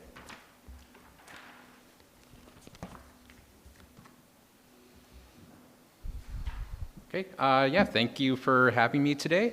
So first, what I'm going to do is just do a quick review of some of the major methodology changes we had from the previous UMP. We changed a couple things for how we approached growth projections and some of the modeling. In the 2016 UMP, we looked at population equivalents, broke the growth projections in with a discussion with the development community, with some pretty conservative projections, population equivalents. So what we did this time around is we looked at 5, 15, and 25-year growth horizons. The 25-year horizon lines up with the extent of the off-site levy model. And instead of doing explicitly population equivalents, we broke down each offsite levy area into major land uses. So development projections on a per unit basis for hotels, low density residential, medium high density residential, and institutional, commercial, and industrial. We had, that was a large support by the Town of Canmore Planning Group and Asset Management Group. They developed internally the growth projections. We facilitated that work with them, assisted with updated unit demands by doing an analysis on water consumption rates, and we reviewed those projections with BODA and got a bit of a consensus on the general projection and direction of the project. The other major difference that we had here from the last UMP was a revision on how we did our wastewater modeling. Initially, it was based on what's called a steady state analysis, which is just a snapshot of peak flows in one frame of reference. This time around, we did some extended water flow monitoring. So we installed in 5 different locations across the town inline flow monitors to track patterns and overall flows through the wet periods of the summer months. So there were several flow monitors in the valley bottom where we see groundwater that really impacts levels of flows inside of those. So we calibrated our wastewater model against those real-time flow analysis and got a better picture of what those flows are actually looking like kind of on a daily basis. And that had a pretty significant impact downstream for recommended projects. So just a really high-level summary of what was included in the UMP analysis. We looked at the raw water supply, the water treatment, level of service and fire flow, so that's pressure, distribution, and available fire flow across the town. Pump stations, especially those that are facilitating storage reservoirs, and treated water storage reservoirs across the town. And finally, this is kind of a new one too, we looked at overall pipe life cycle. So there's about a 75-year estimate life cycle on installed infrastructure. And so we looked at kind of what the timelines are for those.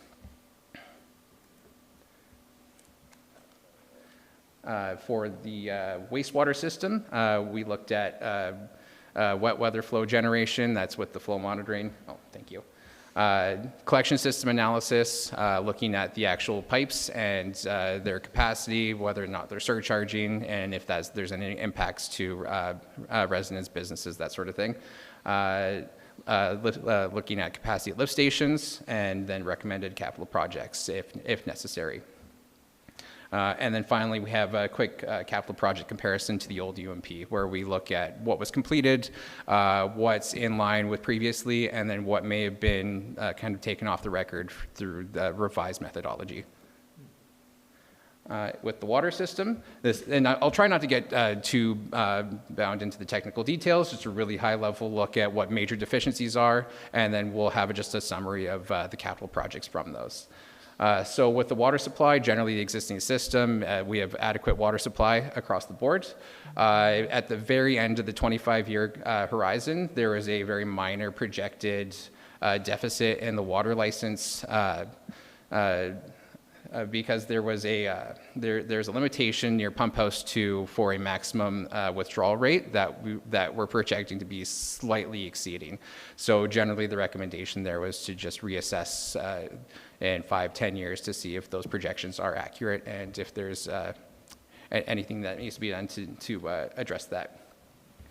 With the water treatment, the existing system, again, adequate water treatment, eventual 40 liters per second deficit at the 25 years horizon across both water treatment plants.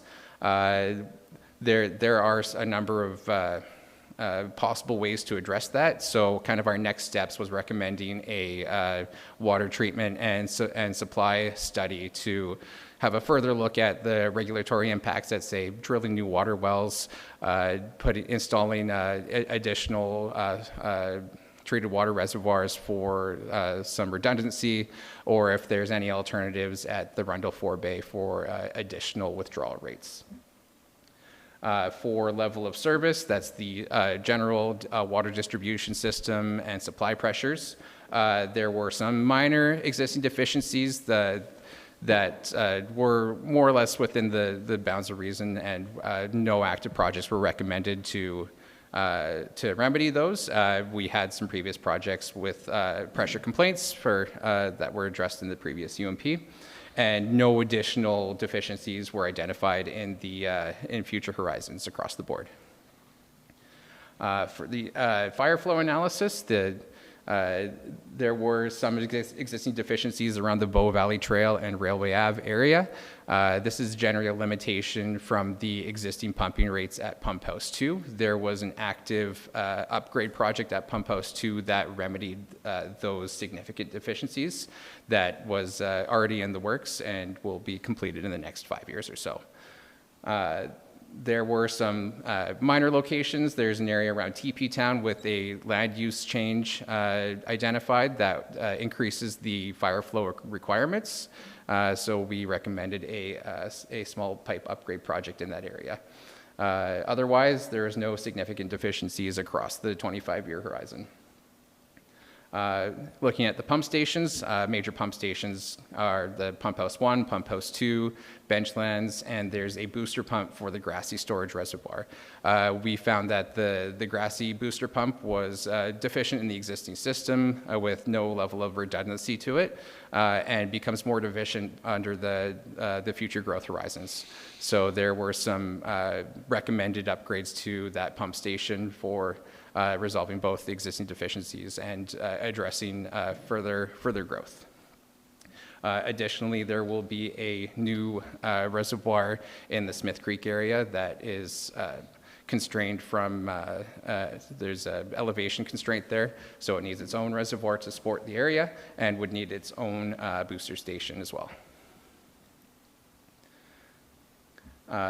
Under the storage reservoir analysis, sufficient storage across the existing system. Under the 5-year horizon, so the way the water network works in Canmore is most of the storage reservoirs are interconnected, so one storage reservoir can support the other. There was a small deficiency in the central area that could be addressed by connecting the Silvertip Reservoir down Silvertip Road to the existing system. And just this increases network connectivity and overall increases the amount of available storage across the downtown area. In addition to that, there is a general deficit across the system after the 15-year horizon, and a overall upgrade in storage would be needed to support growth. And the recommended area is at the Grassy Reservoir, as it can support the rest of the network in Canmore. So there's about a 2,000 cubic meter upgrade recommended there.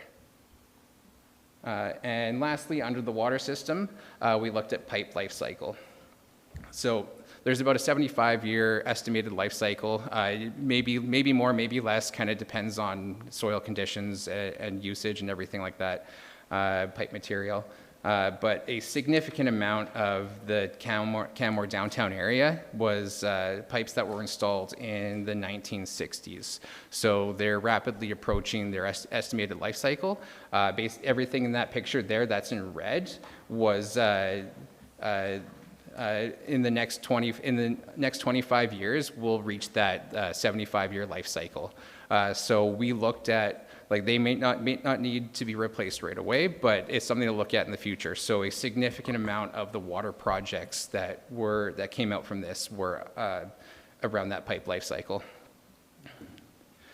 So overall, we had about, including existing system, about 17 water projects. It's a total of about $65 million worth of future projects. Of that, about half of that is the life cycle. About $32 million is the pipe life cycle replacement. So it's something that is not an immediate concern. It's not necessary for growth, but it will come down the line. It should start being planned for in the near future. Under the wastewater system, there's just some technical stuff here, but overall, like for our updated methodology with the wastewater model, we installed 5 flow monitors across Canmore through about April to July. So we caught the rainy season. We got a pretty good rainy season. We looked at different I&I rates, inflow and infiltration rates for different service areas across Canmore, and kind of updated those for the existing system to develop wet weather demands. They're a little bit different than the 2016 UMP, which we'll just kind of note there. We weren't exactly able to generate like full-on storm events that we could model, so we did a high-level estimate of I&I for areas that looked like they had kind of minimal rainfall implications. So there is a little bit of conservative work there, but like less so than some of the Alberta standards. For the collection system analysis, generally we just look at whether or not a pipe surcharges, to what extent, if that's a risk to homes. There's no surcharging predicted in the existing system. Along Bow Valley Trail, we identified an area that would start surcharging under the 5-year horizon. Partly that's due to that growth area kind of had an accelerated growth to address current demands.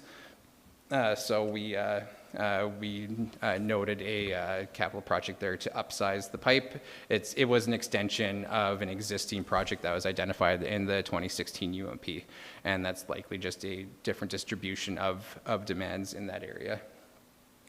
Under the lift station analysis, no lift stations were over capacity in the existing system. And largely just on the west slopes, lift stations 8, 10, 11 all require future upgrades. They're all directly growth related. Again, pipe life cycle, it's largely the same areas as the water. They're all about the same age and installed at the same time. So roughly the same areas. 5 or 6 different projects across Canmore for the pipe life cycle replacement. So overall, we had about 11 recommended projects. Most of those are, some of those are growth related, and then again, it's a sum total of about $28 million of projects, and about $20 million on those are the life cycle replacement.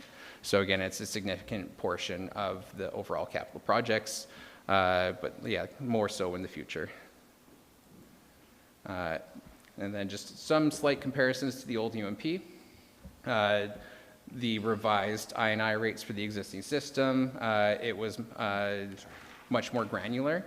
There was just a unit area rate for infiltration across the whole Valley Bottom, and we broke it into different catchment areas depending on the flow monitor results. So it was more granular, less conservative than last time. Councillor Graham, you have a question? Yeah, I do. Could we go back one slide for me, please? Yeah, right there. So $5.3 million in 2041. Everything's existing dollars. Existing dollars. Current dollars, yeah. Thank you very much. Yeah. Thank you. Okay. And then the valley slopes, again, a less conservative number of 0.1 liters per second per hectare. So it significantly reduced the peak flows. And this was through direct observation with our flow monitors that were in place. This is just a quick summary of water projects that were in the UMP. Everything that is green was completed from the previous UMP, and everything that's in salmon, I guess, this comes up with the next one because there's a red, are ones that were not completed and had a direct equivalent in this UMP. Because this next one looks a lot more scary. But red is, don't worry, red is good. So everything that is red are, those are projects that were recommended in the UMP that were, we no longer identified as being a deficiency. And largely this was through the revised methodology of the wastewater model, having a time-based model that looked at diurnal patterns of usage and updated the inflow and infiltration rates with actual observed monitoring. So largely that's because the Alberta environment recommendations and standards are quite conservative. And so we were able to dial that back and have a more realistic number. So a lot of that was just like trunk lines that were surcharging in the model, but like realistically, they would never see those kinds of flows. Okay, yeah, that's, any questions before we wrap up there? And we'll move on to Steve with the wastewater capacity assessment. Councillor Ma. Yeah. Thanks, Jamie, for your presentation. Okay, thank you. There's a section in the report I was looking at where it says that all growth areas are assumed to have about a 200 liter per second fire flow requirement. I think we have some stuff coming in for where we might be building higher, like potentially 4 or 6 floors kind of height for density. And I think we have to bump up to like a 300 liter per second fire flow for that level of height.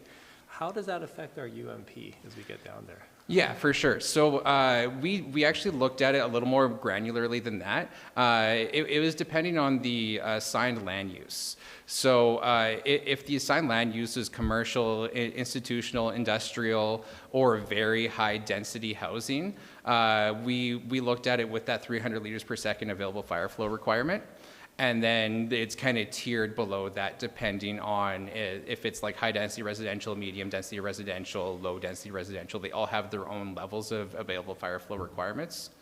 Okay. Yeah, so we did look at that a bit more, with a bit more granularity. Where that could cause at least needing to reassess is if there's like major land use changes. Right. So if you redistrict an area that was normally low density residential and now you want to build like hotels or like really high density there, then you'd have to look at that on a more case by case basis. Okay, great, thank you. So just as a follow-up with that, we currently have zoning going on in an area, Palliser ASP and whatnot. Was that brought into the discussion because it is obviously going to be a change? There is, yeah, okay, yeah. So we were brought on to do a separate assessment of the Palliser Trail ASP update. So we were looking at that as kind of an extension of the UMP, and all of the major system elements that we looked at in the UMP, we're looking at that in the new light of these of this updated ASP area. Great. And yeah. Great, thank you. Thank you. Generally, no additional. Yeah, it's in the grand scheme of things, it's pretty minor. That's a well-supported area, large diameter pipes that are coming to it, and on boundaries of reservoirs and such. That as far as water distribution, not a big deal. Thank you. Okay. Any other questions? Can't see if. Okay, no other questions. Okay, I'll turn it over to Steve Daw then. Okay, thanks. So the wastewater treatment plant capacity assessment. When we started this project last January, the scope was to review the existing wastewater plant in light of the existing processes that are there and the existing limits, and how far can we push that plant and what upgrades can we do to support growth going forward. As we started going into it, EPCOR in parallel was applying for their new approval from the province. That's up for renewal in 2032. During the course of that discussion, oh, sorry, I'm not even following my slides. So during the course of that discussion, the province brought up a need to do what they called a water quality-based effluence limits study, which is essentially a review of what's in the river and what can we be at what can we add to it without disrupting the environment? So, so that sort of threw a wrench into how this all unfolded. We did do the original scope of the capacity assessment, but then we took the fork in the road and looked at the new limits. How does that affect our existing plant? Where do we go from here? And that's sort of what I have over the next couple slides here. So here's a summary of, I don't know if you can see my mouse on here. Yeah, perfect. So in the second column, we have the existing limits as they are today and as they'll continue to be until the new approval comes in 2032. The third column is the limits that we're able to achieve based on the existing processes in our plant. So that's mechanical and biological processes. And the future limits, and I thought it was 2032, but it's 2031, somewhere in that neighborhood. These are the new limits that we're being asked to meet. So the big one is down here, TN is total nitrogen. TAN is total ammonia nitrogen, so it's just different compounds. So right now we're able to treat total ammonia nitrogen, and there's no limit on total nitrogen. Coming up, there will be a limit on total nitrogen, and we don't have a biological process that can do that in any way. So where this is going is a new or a transition away from the BAF, sorry. Let me back up and follow the slide. I'm just kind of going here, but. So here's a list of the processes that are in the wastewater treatment plant, categorized broadly on the left and in the middle, each individual process. For the most part, we can keep a lot of the existing plant to meet these new limits. We just have to expand on it in one way or another. For the biological treatment, it just can't be done with our existing biological processes, which is they call a BAF. Biological aerated filter. So that's a big step. So yeah, this table is essentially showing we can deal with most things, but we can't deal with the biology component of it. So we started chasing this down a little bit. First off, we started with kind of a long list of available biological treatment options. We started with essentially 9, which are almost every process that I've ever heard of. And we reviewed those on how they fit in with the existing plant, the economy, how easy they are to operate, how similar they are to BAF, and things like that. There's a whole separate memo kind of going from the long list here to the short list, which I have here, which we settled on essentially 2 major biological things. One is a new process called aerobic granular sludge. It's really become a lot popular in, everybody loves the wastewater terminology. It's exciting for me. Fish Creek in City of Calgary right now is moving towards this process for their treatment plant upgrade. The second is membrane bioreactor, MBR, and that is more prevalent, I'll say, in Alberta, but again is a older technology, but not as old as the BAF system here in Canmore. So we were able to shortlist it down to AGS, aerobic granular sludge, and MBR. And with 2 different varieties, one involving a primary clarifier, one without. We have a primary clarifier right now, so we were looking to see if we could get rid of it, because then we wouldn't have to upgrade it, or what it would look like. So with all that being said, we ended up with these 4 options that range in dollar value from about 75 million to 120 million. Yeah, I know. And so the 2 better options, and it's essentially the AGS and the MBR without the clarifier option, are $75–80 million. So that's where we are, and that brings us up to the 25-year horizon. So it includes expansion for growth and development, but also expansion for these new discharge limits. So there's a mixture in there. We've done some assessment on how to try to attribute costs from one to the other, but I think that's going to be a continued discussion as we go forward. The plan to get to the 2032 deadline is here. So in this coming year, 2024, I think what we're looking at is trying to nail down what is going to be the best biological treatment process for the town of Canmore, what gets us there, costs us the least, and then also includes other things that we're interested in knowing, operational costs and impacts on the environment and greenhouse gases and the like. And then we follow it from there. It is going to be a project that would probably take 2 to 3 years to design, 2 to 3 years to build. So to hit the 2032 timeline, you know, we have to start planning here soon, next year. And then that's it. So, yeah, that's probably a surprise, but that's where we're at. Any questions? Dr. Cottle, did you have something you I wanted have to a ask? question, Okay. but I'm happy to wait for the rest of. No, I pulled a Councillor Faubert and was first on my button.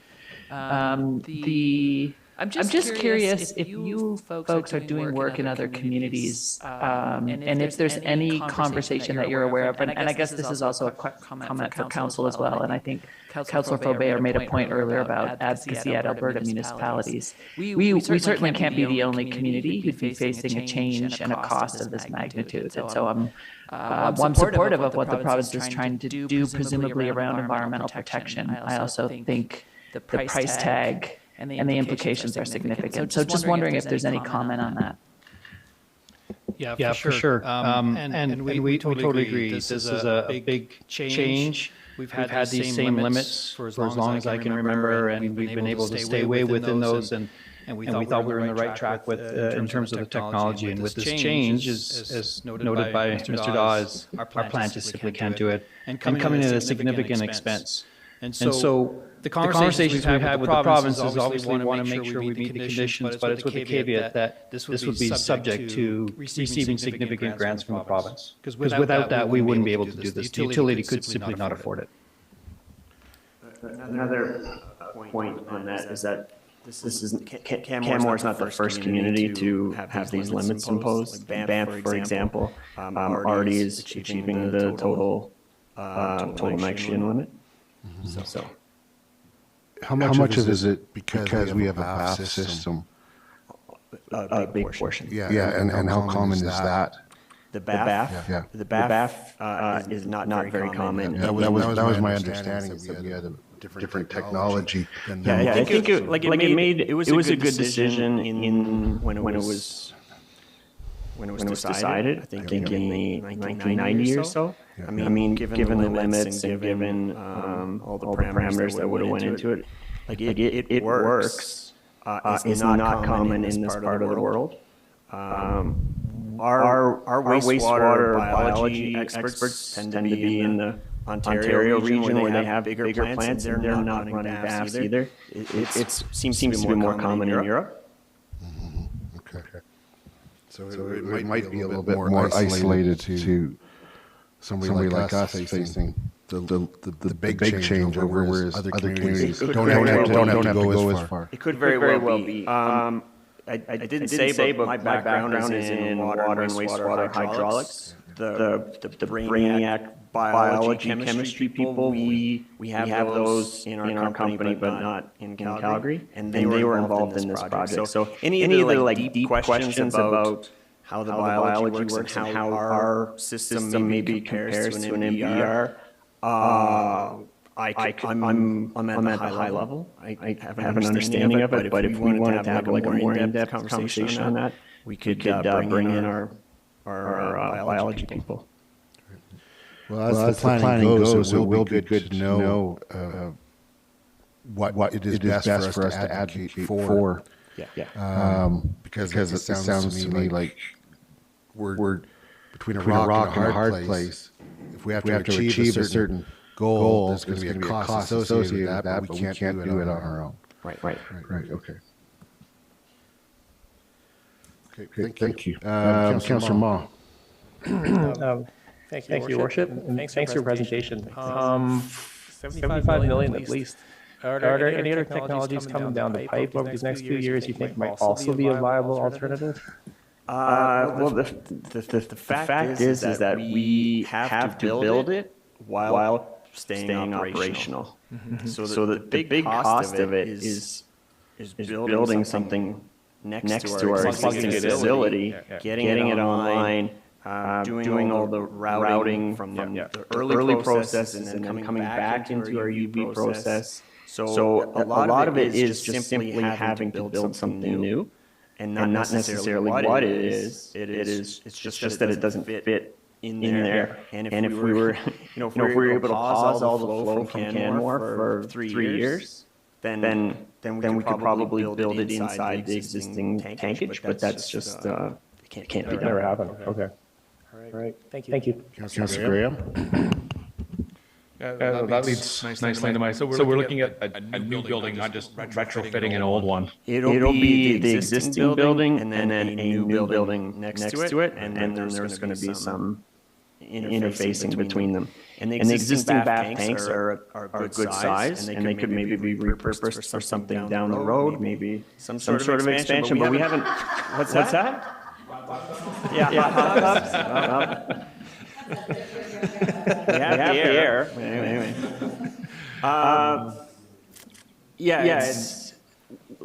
We haven't started a design on it, right? So there will be, I'll say the word mothballing the bath system, but an empty tank and a wastewater plant, you can always find something to do with it.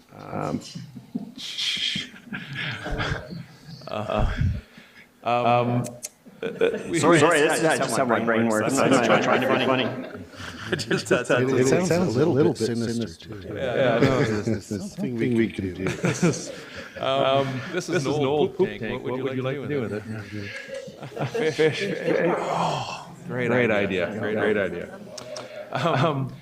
We've got existing community concerns around smells during the summer, and we've earmarked a little bit of money towards investigating that.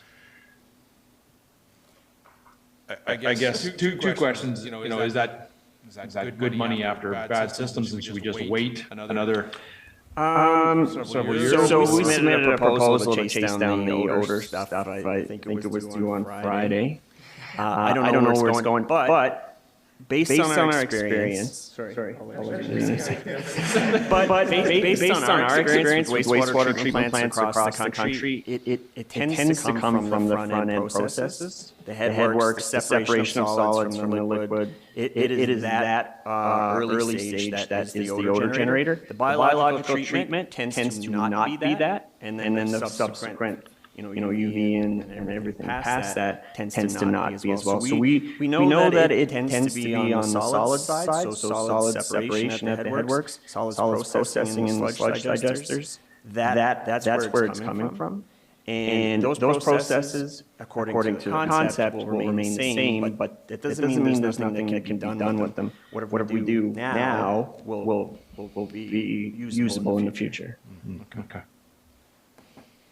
Sorry, I was just going to add that the timing is good, Councillor Graham, because we're aware of what we need to do to the wastewater treatment plant to get it compliant and doing this odor study. So we're expecting there'll be some synergy there. We'll know what's going to stay, and those systems will be looked at and analyzed and determine what type of mitigation we can do. Okay. Thank you.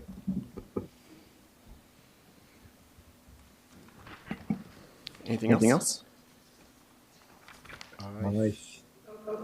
Councillor Faubert.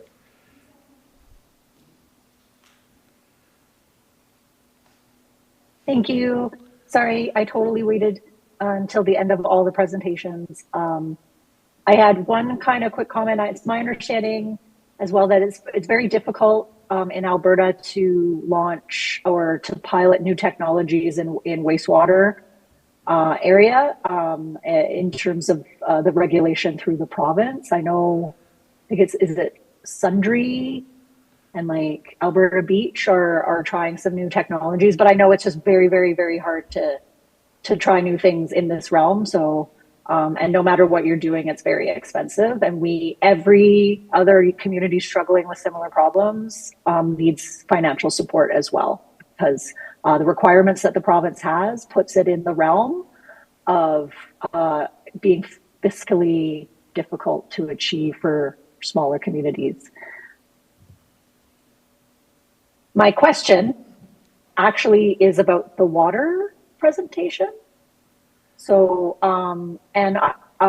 it's a bit of a curiosity question, and I didn't see it in the report per se, but I was wondering about like source protection or source water protection as something that we plan for in our utility, and whether or not that's something that we do in a master plan scenario like this, or how we might approach that issue as a community.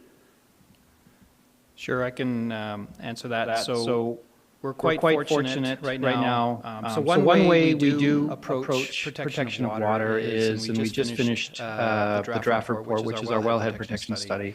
So we have two water sources in Canmore. One is groundwater down by Railway Avenue. Those are two. We have two wells there. And that's the study to be done with wellhead protection. So those are the wells we're concerned about, and any sort of types of spills that would happen upstream and the risk of them being contaminated. So that report will be coming out soon. We'll be looking at likely revision some of the lines that we have in our current wellhead protection zone. So that's one way we do protect, and is what types of development we allow to happen upstream from these wells. The other source is at the reservoir. And that one's a little bit tricky at this point. We analyze the water as it comes into the plant, and we're not seeing anything of any grave concern at the water treatment plant, and what the new water treatment plant is going to be able to manage. Of course, it's something we need to continue watching as use changes up there, and the amount of vehicle traffic, of course, it's a concern for us, and we're going to continue to monitor the level of activity that occurs there, and possibly putting that facility at risk.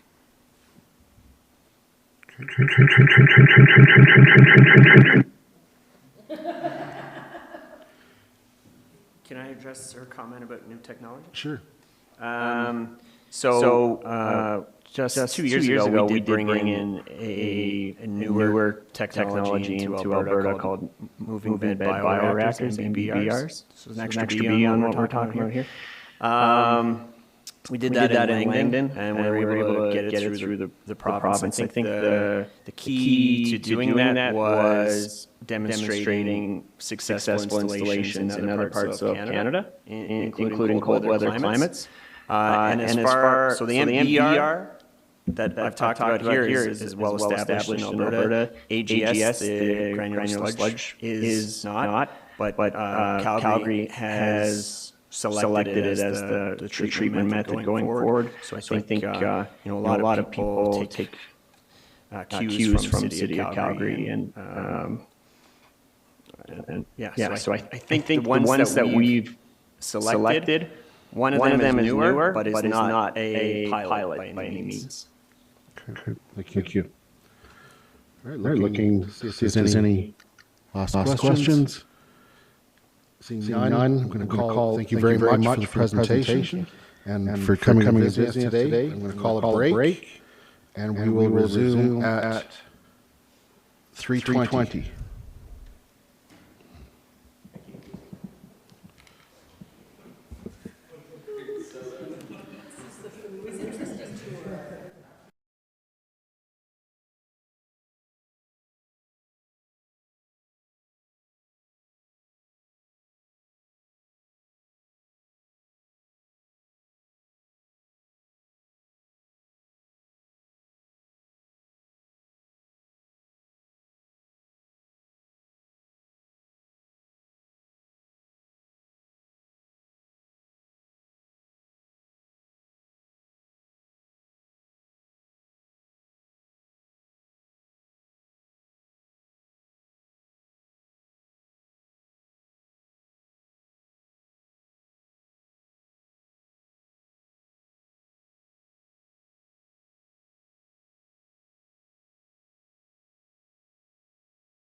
Okay.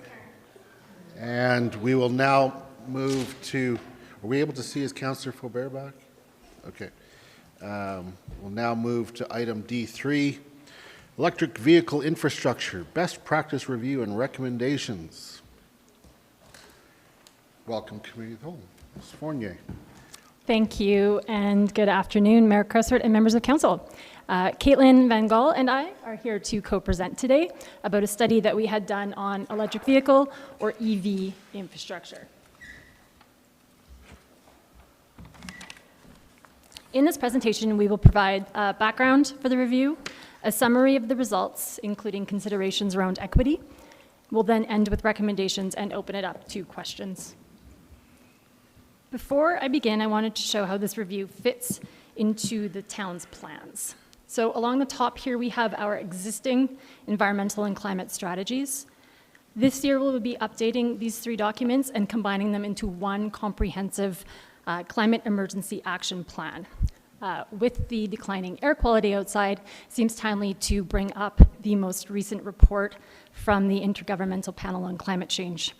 In this, which was released a few months ago, they really upped their urgency for calling for immediate and significant greenhouse gas reductions this decade to avoid runaway and unmanageable climate change.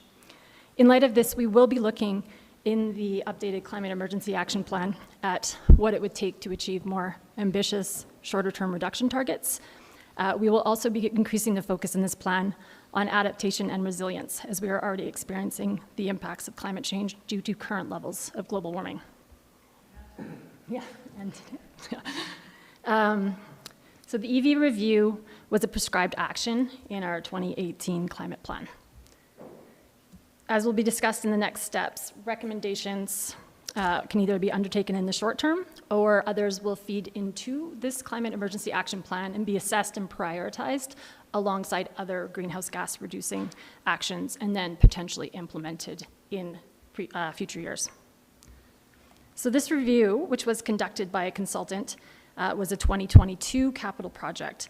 It followed up on recommendations in the climate plan to support the build-out of EV infrastructure and to conduct a study to understand how Canmore should prepare for electric vehicles in the community.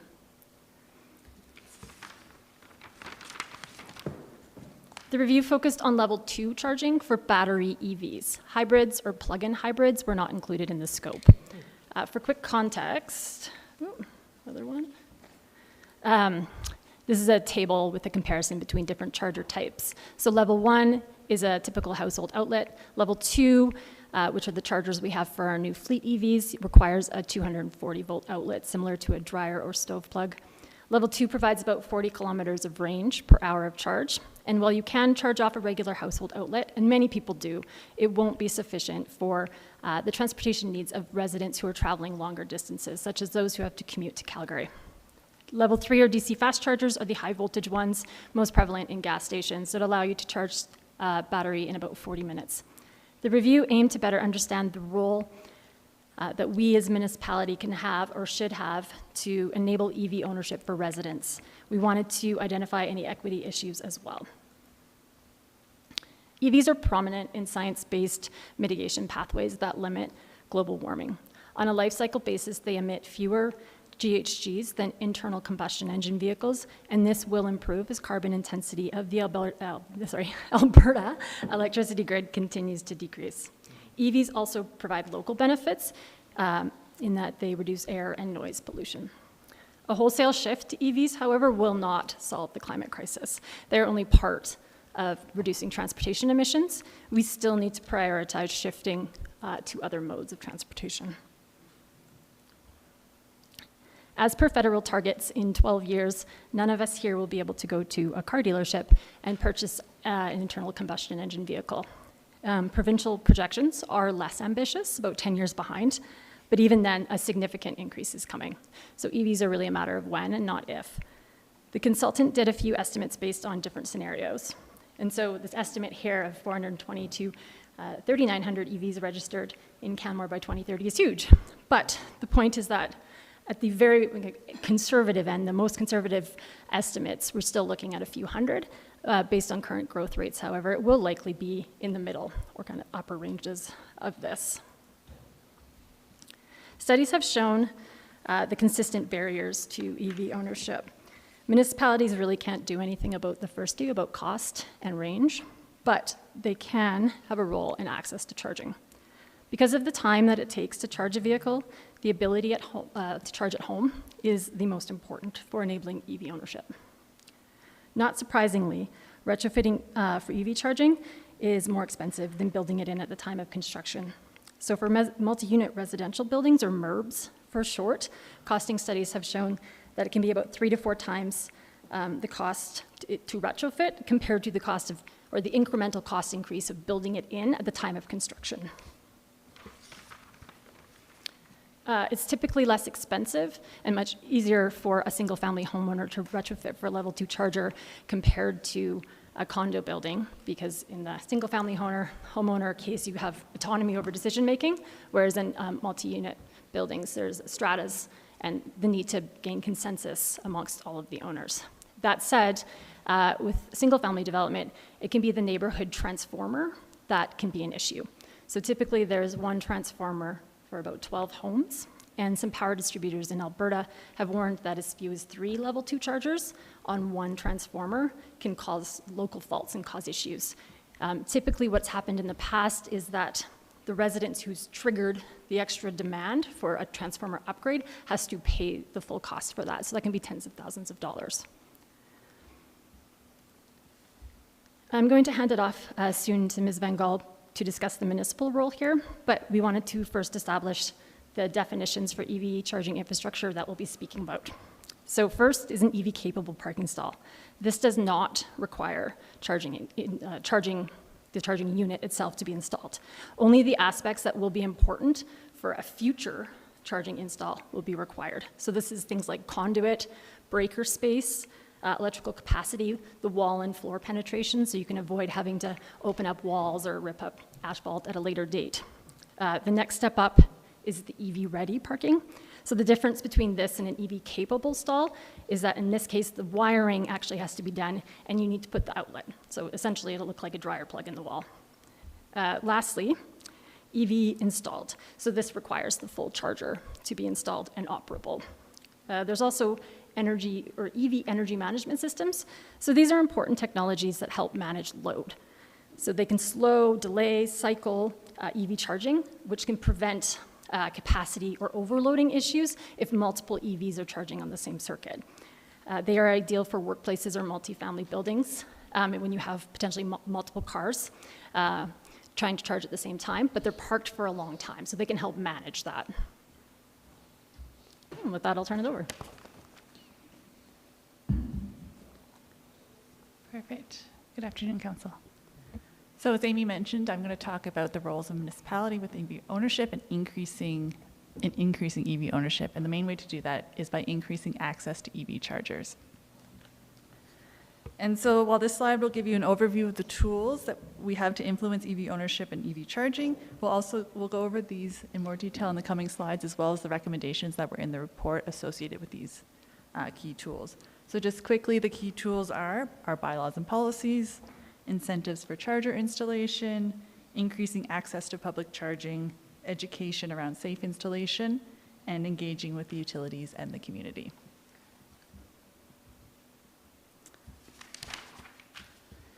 So as mentioned, bylaws and policies are our biggest, most influential tool that we have, more specifically the land use bylaw. So although we cannot directly regulate anything that is stated in the building code, we do have the ability to regulate parking stall requirements. The land use bylaw could be updated to favor EV-capable construction. And EV-capable construction, as Amy mentioned, it requires the minimum amount of upfront infrastructure installation to remove the future cost barriers for EV installation. The main benefit of mandating the level of EV readiness in a land use bylaw is that it provides certainty in neighborhood and utility planning. This slide provides you with some examples of other municipalities that currently have similar types of bylaws in place and the level of EV readiness that they mandate.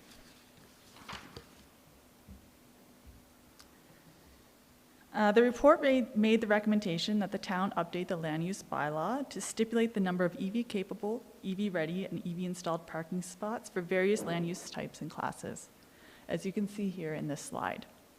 And while you look at this, I'll share that if we do make updates to the land use bylaw, there are several supporting documents that should also be updated, such as the parking cash in lieu policy, to clarify that it does not apply to EV vehicles and EV parking spaces. That we should also look at updating the engineering, design, and construction guidelines to specify parking space design criteria, and that we should track complaints related to EV parking spaces, such as internal combustion engines parking in EV parking spaces, or EV vehicles parking in EV parking spaces but not charging. And if this does become enough of an issue, we could look at updating the traffic and road use bylaw to allow for enforcement on this.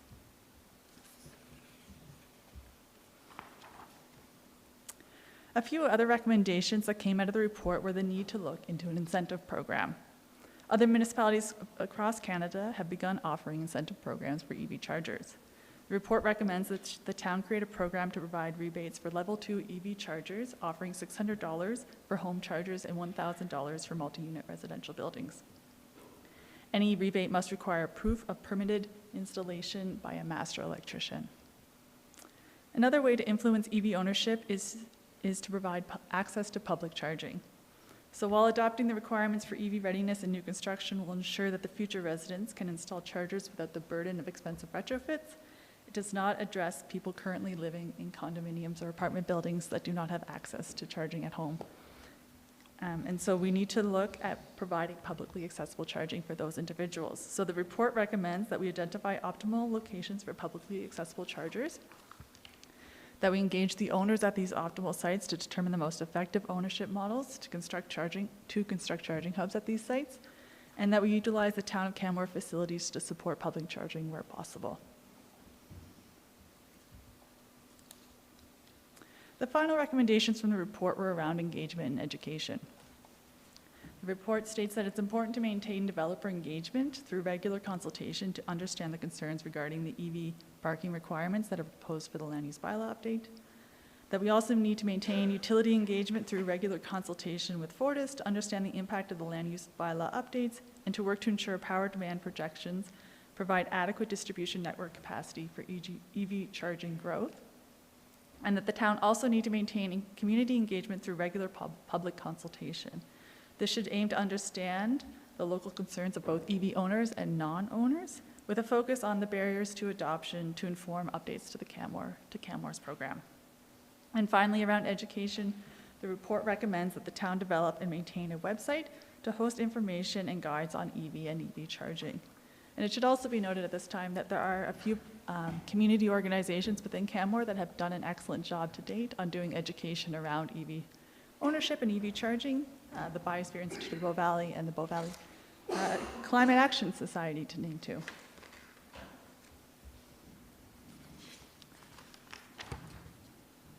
So the final area that was explored through this project was how EVs can impact equity, and if there's anything that we should be considering to ensure that no one is further disadvantaged as a result of this work. So the first point from the review was that there is an inherent inequality with EV ownership due to the price point. So even when EV prices come down, owning a private vehicle can be beyond the means of some. This concern can be addressed by supporting other low-emission transportation options, such as car share, e-bikes, e-scooters, increasing public transit options, or improving active transportation options.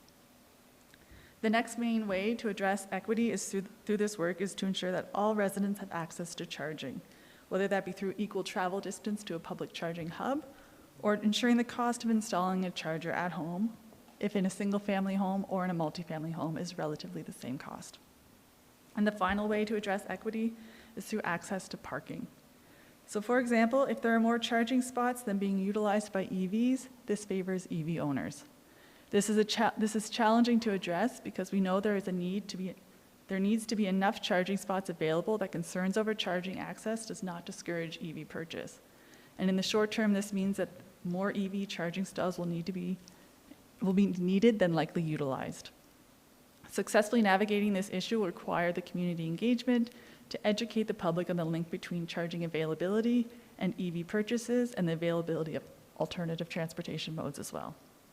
And it should be noted that this concern does not impact the rate at which parking spots are made EV ready, but at the rate at which they become EV installed.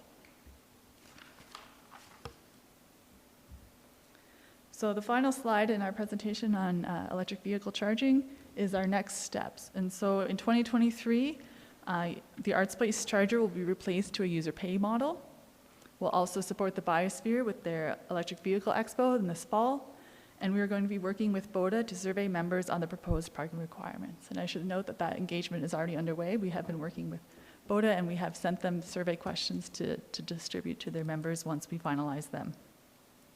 Over the next year, we will work on proposing land use bylaw amendments to come forward to council for consideration. We'll also update the engineering, design, and construction guidelines, and any longer-term EV infrastructure planning and targets will be incorporated into the Climate Emergency Action Plan, which is underway.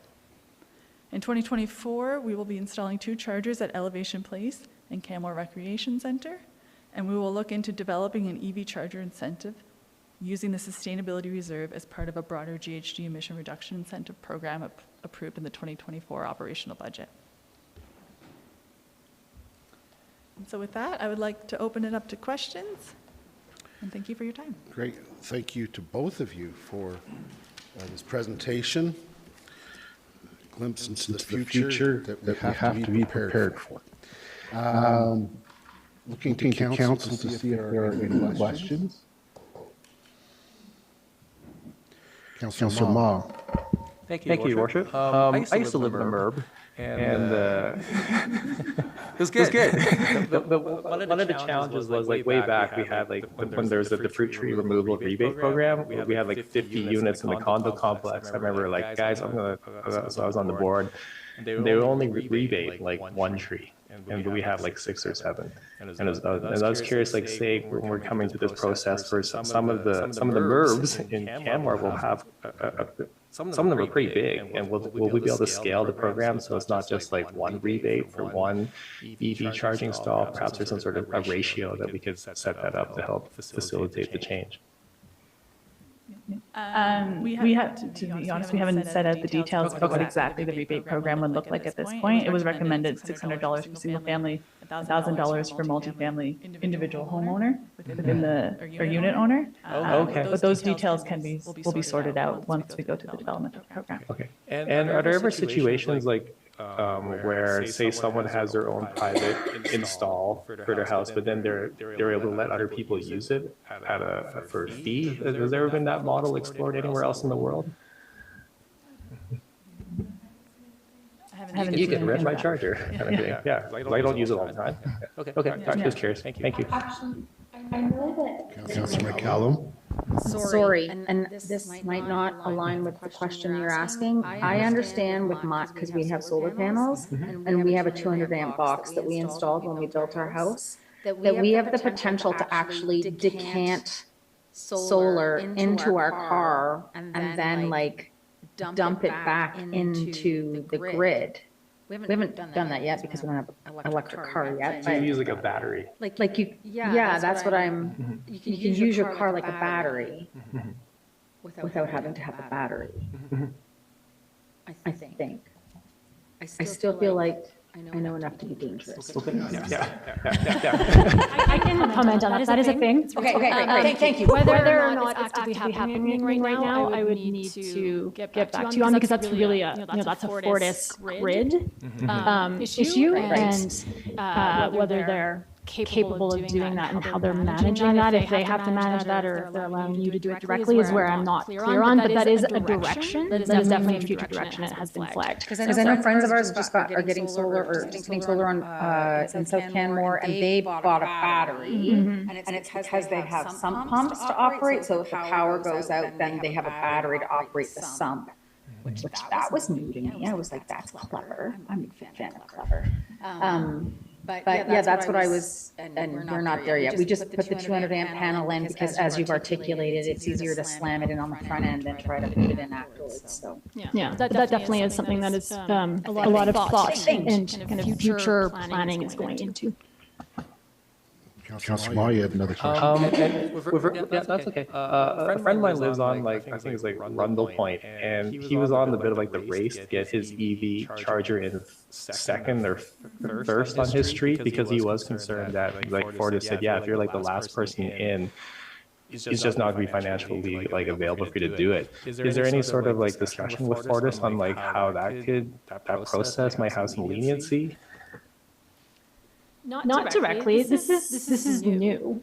And these issues for Fortis are coming up more and more. And this is part of the reason why we wanted to do this work, is to find out, the issues that we should be concerned about, who's ultimately responsible, and what levers or things that we can do, and discussions that need to be had. So the study was important in identifying those issues, and the next step, now armed with this knowledge, we can figure out how to engage appropriately with Fortis. And that was one of the consultant recommended the value in having a defined plan or a defined requirement for EV charging, because it provides that certainty that they can plan around, because we're living in a world of a lot of uncertainty right now with EVs. And so there's this question of when is too soon to build it?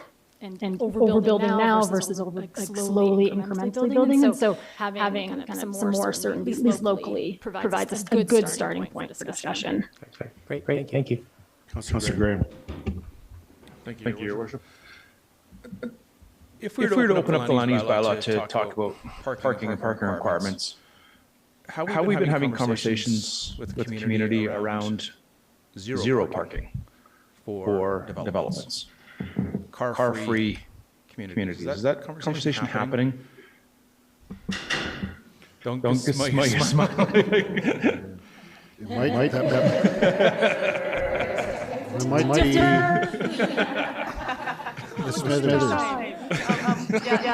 think that is really a separate conversation from what's in front of council today. So I think in regards to that, well, I know in regards to the land use bylaw, the discussion is more around exploring the ability of the town to require EV-ready parking for developments versus looking at parking requirements in terms of the number of units per number of stalls per unit or anything like that.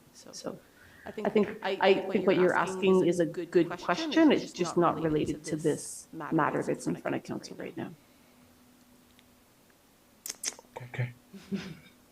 It is interesting though, because at some point it crosses. There's an overlap. Absolutely, right? And it all mixes together. I mean, even looking at mode shift, that is really related to the council strategic plan goal of the environment, right? And reducing our greenhouse gas reduction. So it is all part of a bigger picture. It's, but when we're approaching it from that systems level, we still have to approach it kind of piece by piece and then make sure that they do knit together. So I do believe there will be other opportunities to look at parking requirements in the future. I can't say for certain what they are right now.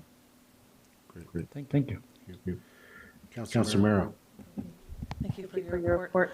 I'm just curious, when you're looking at elevation in place and the rec center for charging stations, will they be a pay? Is that what you're looking to do? Okay. Yeah, I would say that best practice, that recognized best practice is to charge users for that electricity. Okay, thank you. And the second question I have, when you talked about enforcement, are you talking about enforcement on public lands, on private land, on commercial land, multifamily? Where are you looking at that? Enforcement would be on public lands. Just public lands, okay. Because I just see, I know that there's a couple businesses I keep an eye on their, they have several UV charging stations, and they're only for UV, and people seem to respect that. But they also, most of them sit empty when people are looking and running around, so I didn't know if you were looking at that area, so. No, just public at this point. There is the opportunity to have agreements with private owners, I believe, the bylaw. But even so many that have to be, a portion of so many have to be left open. Okay, thank you. Councillor McCallum. I was just going to respond to Councillor Graham's comment about zero parking and requirements, and saying that our move to minimum parking requirements is kind of like halfway getting there. And it's fairly cutting edge in Alberta in particular. That's all. Councillor Graham, did you have anything? Yeah, okay, Councillor Graham. What are we seeing private industry step to the plate with? You know, I see the Petro-Canada with some charging stations, but I'm not seeing many of the other fueling stations kind of make that transition. Are we expecting that? Why haven't some of the other ones stepped up yet? I think, sorry, we're going to fight over this. I think actually a lot of them are. There's been in the last few months a number of announcements from the companies that own a lot of these gas stations and commitments to putting in kind of charging highways. So really looking at the major thoroughfares. A lot of it is focused where a lot of the EV ownership is, which is in BC and Quebec, but it is coming, and I'm seeing a lot more commitments. More and more. And I would note, like Shops at Canmore, for example, on their own merit, they installed those chargers that we had there. The Municipal Climate Change Action Center and South Row, can't remember the rest of the Regional Economic Development Group, are offering businesses a 46% rebate on charging installations. So that's level 2 and 3. So any private business can apply to that program, and family buildings, I believe, to install chargers on their own, and they are seeing a good uptake on that. It's a different paradigm, though, than the fueling stations, because I think we need different technology to keep with that paradigm, because people need to have a place where they're going to stop and wait a while. So you see the restaurants, you see the shops, doing that, but you can't go to a gas station and I'm going to sit here for an hour. Like that sort of thing, until you get different technology that goes quicker. Definitely, and just in some of the more recent conversations that we have had with some of those traditional gas stations, they're trying to transition to energy stations where they're providing food, electric vehicle charging, traditional gas and diesel. And so it's kind of a hub to go for energy for all. Right. For all. So that you could go there and sit for a little bit, right? Yeah. Okay. Anything else, Councillor Gray? Thank you very much. Councillor Hillstead? Thank you for the presentation. Now, since this was clearly only about EVs, have we actually looked at anything else like hydrogen? Because I know, like, just quickly looking at some stuff, just as we're talking about EVs, and I've heard Toyota's looking, they've already produced a hydrogen vehicle, Hyundai's already produced a hydrogen vehicle. The biggest issue there is finding a place to fuel up. You can do it in Victoria and BC and a couple places in Quebec, but that's one of the things with hydrogen, is that you can take old infrastructure like gas stations and actually just convert them to hydrogen stations. So it's the same thing that everyone's used to. You pull up, you fill up, and you go. And hydrogen tends to have, currently at least, slightly better ranges and things. Have we, again, it kind of feels like back in the day when there was Blu-ray and HD DVDs. The fight of, which one is going to come on top. Like, do we see a future where it's kind of a mix, or, because I know EVs definitely got the head start right now, and that's kind of what everyone's focused on, but I know some of the big, like Toyota, pretty big car company, they're putting a lot of R&D into hydrogen. BMW is putting a lot of stuff into hydrogen, so they're not all going full EV. They're like, they do a bit of both. So just curious if we've looked into that at all, because again, with the changes in gas stations and things, that's, I know one of the main things that they keep trying to push with hydrogen is that, oh, well, you can just convert gas stations and it's everyone keep just doing what they're doing, and we have better range than sitting there and charging for an hour. You can take 10 minutes to fill up and you're on your way. So just curious if we've looked at that at all, or if that's something for a future look at. Thank you for the question. With hydrogen, you kind of alluded to it. There was kind of the race in the beginning, and then EVs kind of edged ahead into the mainstream. So that's really the big focus right now. We're really trying to align with the federal and provincial targets and what's kind of known at this time or expected. With hydrogen, my understanding is the big win and the huge opportunity for hydrogen is more long-haul transport. And we're not, it's a lot less likely to electrify heavy-duty vehicles, semi-trucks, but hydrogen offers a lot more promise in that heavy-duty or long-haul and other types of travel besides passenger vehicles. So we're, as a your town staff, we're not looking at it at this point, but that is my understanding. Thank you. Okay. Any other questions? Seeing none? Councillor Faubert, no? Okay. Okay.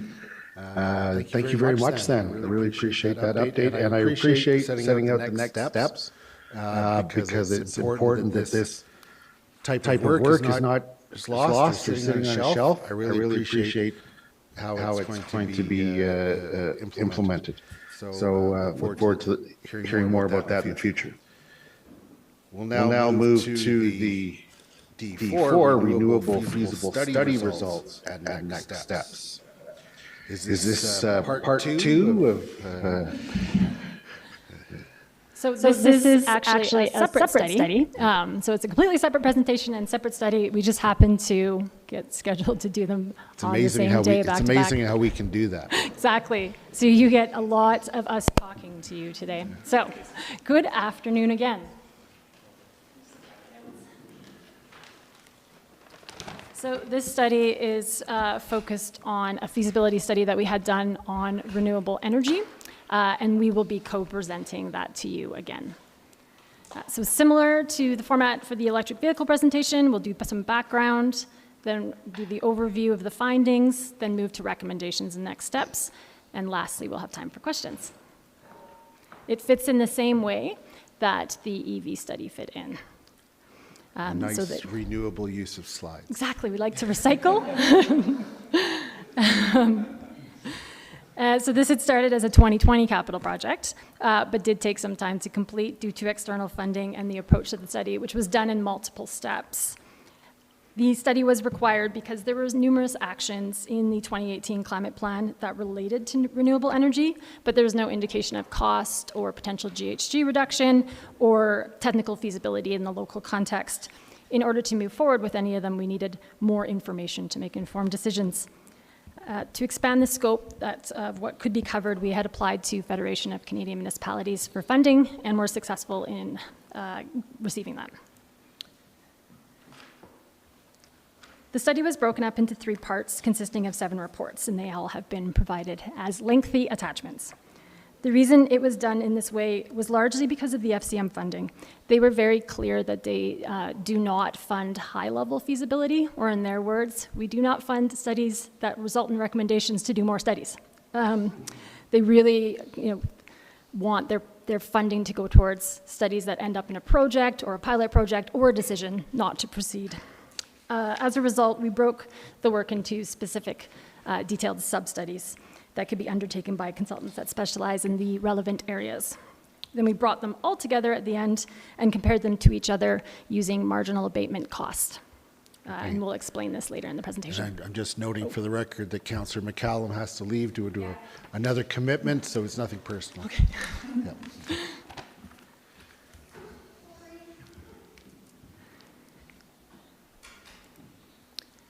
So I'll get into now the different parts of the study. So we'll start with the pre-feasibility analysis. And this aspect, the point of this aspect was to select what we would take on for detailed study. So numerous options were assessed against different criteria listed here: cost, greenhouse gas reduction potential, scalability, risk, and so on. So the ones that scored highly based on the list on the previous slide were assessed against these final criteria. So as I said, with the FCM funding, we needed to focus on kind of discrete, shorter-term projects or opportunities. There were also a few options that required quite a bit more budget or time than we had available. Lastly, equity was another layer that we wanted to include upon this. I should note that the study does not preclude other options, and just because something didn't make the shortlist here doesn't mean it shouldn't be considered in the future necessarily. The scope of this project was limited to renewable or low carbon technologies because that's what we really needed more understanding of. However, the recommendations from the consultant who supported this component included advice that energy efficiency or reducing energy demand generally is more cost effective. And as a practice, we as the town should always kind of look to energy efficiency or reducing demand kind of before jumping to renewable technologies or kind of a big fuel switch. This, in addition to our interest in equity, led us to have one of the studies focused on retrofits for lower income residents. And we'll go over that later on.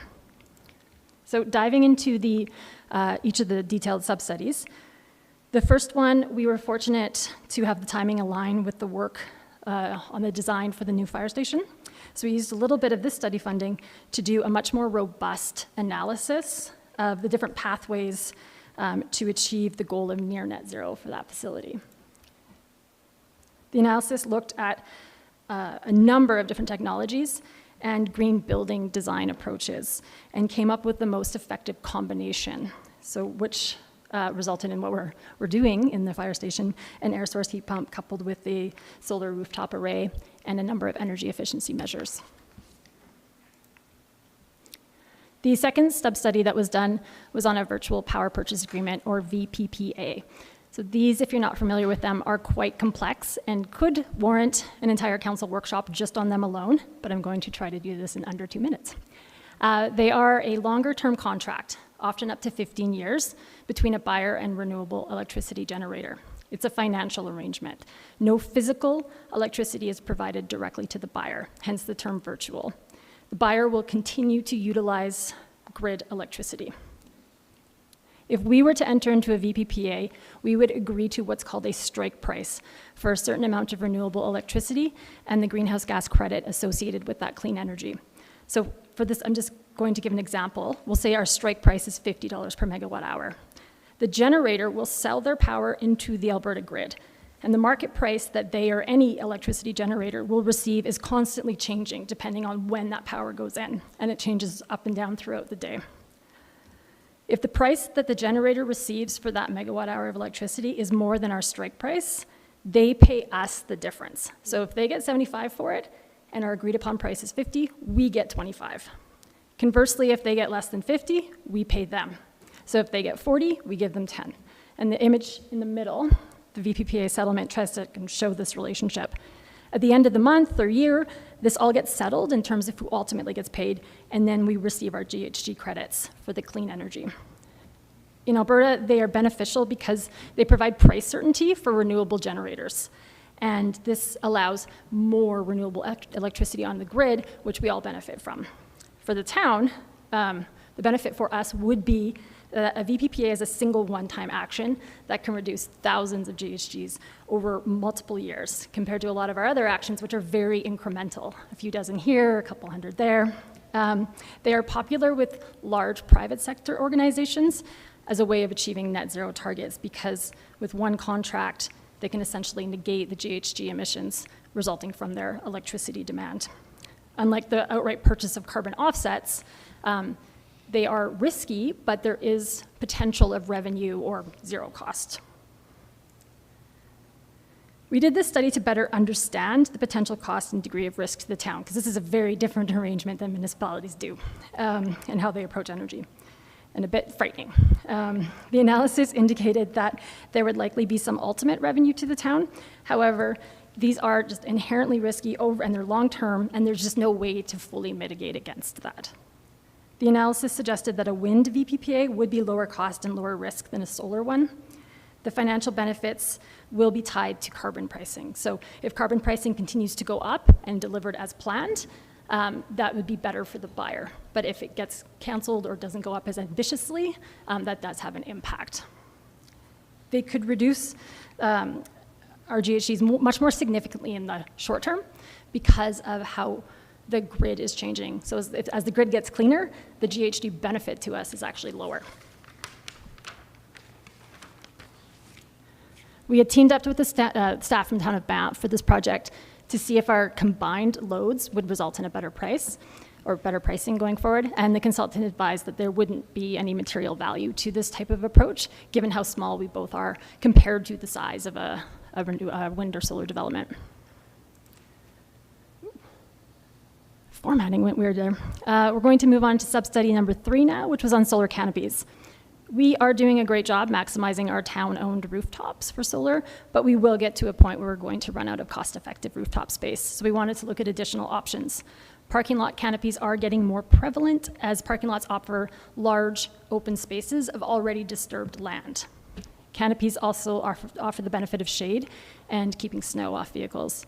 While the town only owns a few parking lots, a solar canopy could provide a demonstration for other large landowners and thus potentially impact or increase the scale of impact. We had tacked on the Elk Run Road Maintenance Facility salt shed rooftop in this analysis because that building has a very large roof but very small electricity demand. Fortis requires that the size of the array match the demand of the building it is connected to. So with a conventional system, we would only be able to have a few panels on that large rooftop. And we wanted to see if there was other options that we could explore to maximize that. The study helped us to get a much better understanding of cost. Because of the canopy structure, the cost is estimated at 1.7 times the cost of a large rooftop array. There are also drainage issues that need to be considered and mitigated. Should we in the future want to move forward with these, the study ranked different locations in terms of which would be the most cost-effective in order. The top 3 are listed here. As for the salt shed rooftop, they had confirmed that that should be the priority for our next big solar project, and they identified an option where we can aggregate electricity load from nearby town-owned buildings and then be able to maximize that rooftop space for an array. And with that, I'm going to hand it over. All right, thank you, Amy.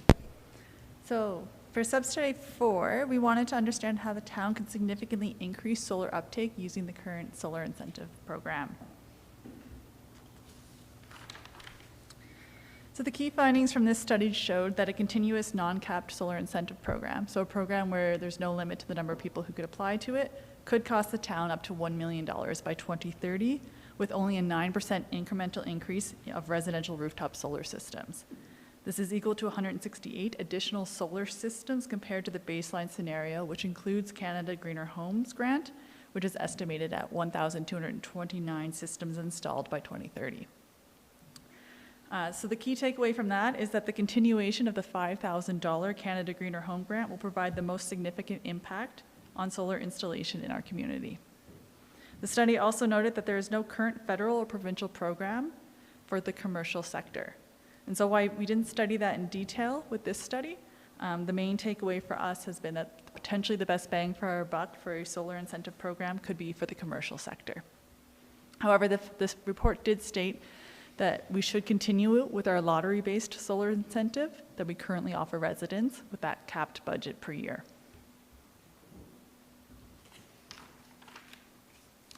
For substudy 5, the objective had the objective of analyzing the potential for an income-qualified energy efficiency program for the town and to provide recommendations on industry-accepted best practices to ensure households who are struggling to make ends meet can access retrofits which make their homes sustainable, comfortable, healthy, and more affordable. The key findings from this report were that current home energy programs are not realistic for most low to moderate income households. While the Canada Greener Homes program, the Clean Energy Improvement program, and the solar incentive offer an important piece to the puzzle to support and encourage home retrofits, 2 critical financial barriers specific to these programs make them out of the reach for most low to moderate income households. The first barrier being that the programs require cash up front. This is a significant barrier to low to moderate income households who are often living paycheck to paycheck and may be unlikely to outlay a significant amount of cash up front. Additionally, a lot of grant programs typically only cover 10 to 20% of the cost of an upgrade, leaving the majority of the cost of the upgrade to the homeowner to bear. The second barrier with loans are that they are often not feasible or practical for low to moderate income households who are already servicing a lot of debt. So the study also looked at some of the town's demographics to determine if there was a need for such a program in the town of Canmore. The key findings that showed that there was a need for such a program was that 11% of households in Canmore are in energy poverty as compared to the national average of 16.7%. 4.1% are spending more than 10% of their total income after tax on home energy cost, and 2.2% are spending more than 15%. As a reference, spending more than 6% of your after-tax income on energy cost is defined as energy poverty. 17.3% of all households are earning less than $46,000 annually, which is 50% of the median household income for the town. 50% of the median income is considered to be low income by the low income measure definition. 6.5% of adults in Canmore are classified as low income using 50% of the national median household income. So the key takeaway from that is that a large number of residents in Canmore earn well above the Canadian average income and still struggle to make ends meet due to the high cost of living in Canmore. An income qualified program that uses a standard low income cutoff as a qualification for participants will therefore leave out a portion of the target population. And for that reason, a Canmore income qualified program should consider the living wage as the cutoff. Of Canmore's 6,804 permanently occupied dwellings, a large percentage were built before the year 2000. And based on the building age, the majority of housing stock in Canmore may be a good candidate for energy efficiency upgrades. Cambo Energy Group's Home Upgrade Program, which was designed to address energy poverty in Alberta, includes the requirement that participating homes be built in 1997 or before, as that accounts for changes in the building code around that time. And the last thing to note is that with any program in Canmore, that Canmore has Bow Valley's largest median income gap between homeowners and renters, with $120,000 for homeowners and $71,000 for renters. And just under 15% of permanent homeowners spend 30% of their household income on shelter costs, while 30% of renters spend more than 30% of their household income on shelter costs. So the key takeaway from that is that any program for lower income households in Canmore must consider renters as well. And we also just wanted to note that Alberta is the only province that does not have an income qualified energy retrofit program.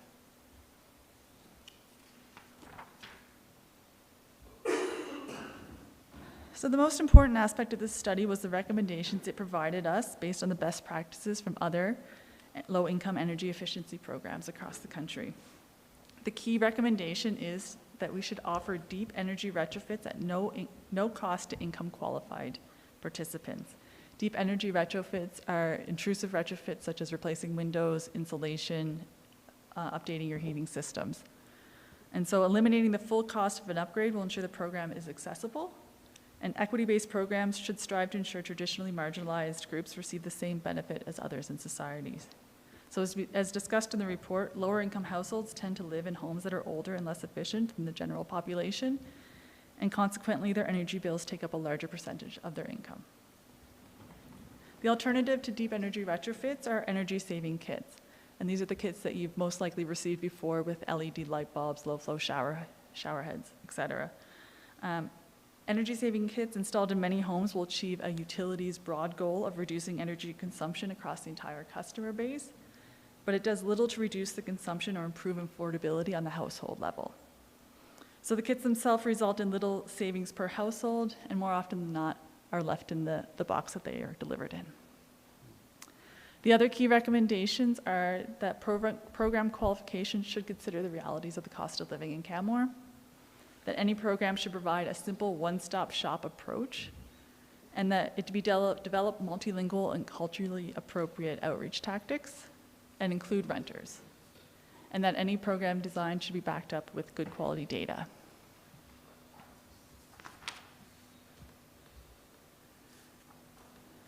So to provide a simple summary of the results of all 5 studies, we had the options analyzed and plotted on a marginal abatement cost curve. Plotting the options in this way is a visual way to show how they compare to each other. So on this graph, you'll notice that the x-axis, the horizontal axis, shows the lifetime GHG reduction potential, while the y-axis, the vertical axis, shows the lifetime cost, including savings per ton of GHG emissions reduced. The options that have a negative marginal abatement cost curve represent net savings to the town over the lifetime of the project. And the marginal abatement cost curve indicates that 5 of the 12 options assessed in the 5 detailed sub-studies would ultimately result in savings for the town. So the key takeaways from this graph are that some projects save money. So this is based on the assumptions used in the analysis. And the first 5 projects, which is a little bit hard to see here, but solar rooftop, virtual power purchase agreements, solar canopy, and air source heat pumps for the fire hall could and should result in cost savings for the town.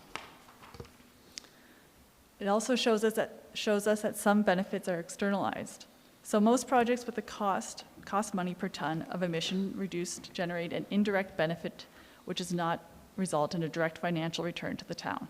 So items such as incentives for low-income retrofits and community solar projects generate energy savings and electricity revenues respectively, which return to other actors than the town. So those benefits are returned to the resident, not to the town directly. And then the final thing to note here is that purchasing green energy is the most significant action. So the green virtual power purchase agreement generates 18.4 kilotons of CO2 equivalent over 20 years and could save money. Although there is uncertainty in the energy cost projections, this is a risk which applies to any electricity contract though.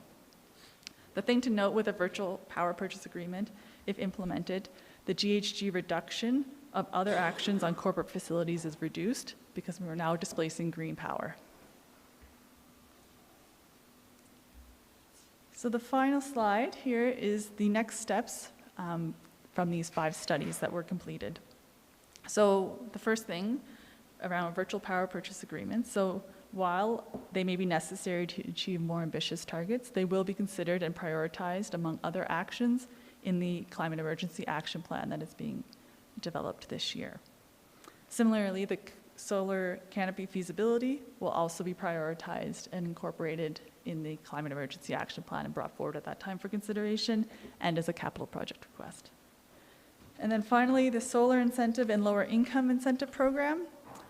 These, similar to the EV incentive, will be evaluated, developed, and delivered through the council-approved 2024 operational budget for GHG emission reduction incentive programs, which is funded through the Sustainability Reserve.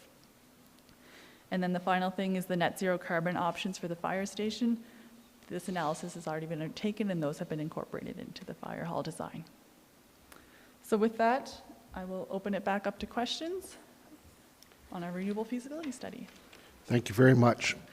Very informative.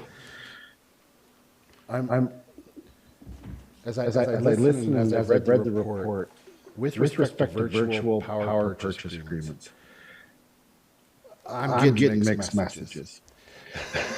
I mean, the graph shows potential gain, massive reduction, but the report speaks of financial risk, and it says it will be considered. Where? We like them, we not like them, or we don't know? We don't know. Okay. And that ambiguity is because we do need to have some serious considerations of that cost variability and risk. And as I said, it's completely different than how we normally approach energy. We kind of get into our contract reviews ahead of time. We know what it's going to cost. We can make estimates. We can build in our budget appropriately. But with this, it's, we could be down $200,000 one year and then up the next year. And how to absorb that variability year over year, and what to do if we ultimately, it doesn't come out as projected. And again, it's not a guarantee. It's hard, in that graph, they did their best to try to shoehorn variability into something that was understandable and could be shown in graph format. That is a projection based on past performance of EPPAs, but it's not guaranteed. So picking it up correctly, we don't know yet. And so why we want to look at it in the Climate Emergency Action Plan, because we really need to stack it up against other options because this only looked at some renewable technologies that we could do within the scope of the budget that we had in the time. It didn't look at the broad range of GHG reducing actions, from waste, from transportation, from development. It was very narrow in scope, so we need to look at it in that picture and to see with our level of ambition. Like, do we need to do it? And my preference would be to look at other options and then figure out if this is necessary to reach a certain target. Right. As kind of not the first choice, but stack it up against other ones that may be more tangible, more secure. Not your first tool of choice, but it's a tool in the kit. It's a tool. It comes with big conversations. Yeah, okay, great. Thank you for that clarification. Thank you once again for setting out the next steps. And very interesting looking at all these different things. Looking to council to see if there are any questions. Seeing none. Thank you very much. We look forward to these various items coming back at the appropriate time.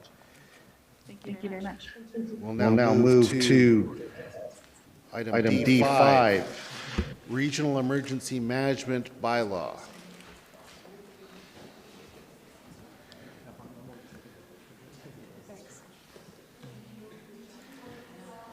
Ms. Miller, welcome to Committee of the Whole. Hello, welcome.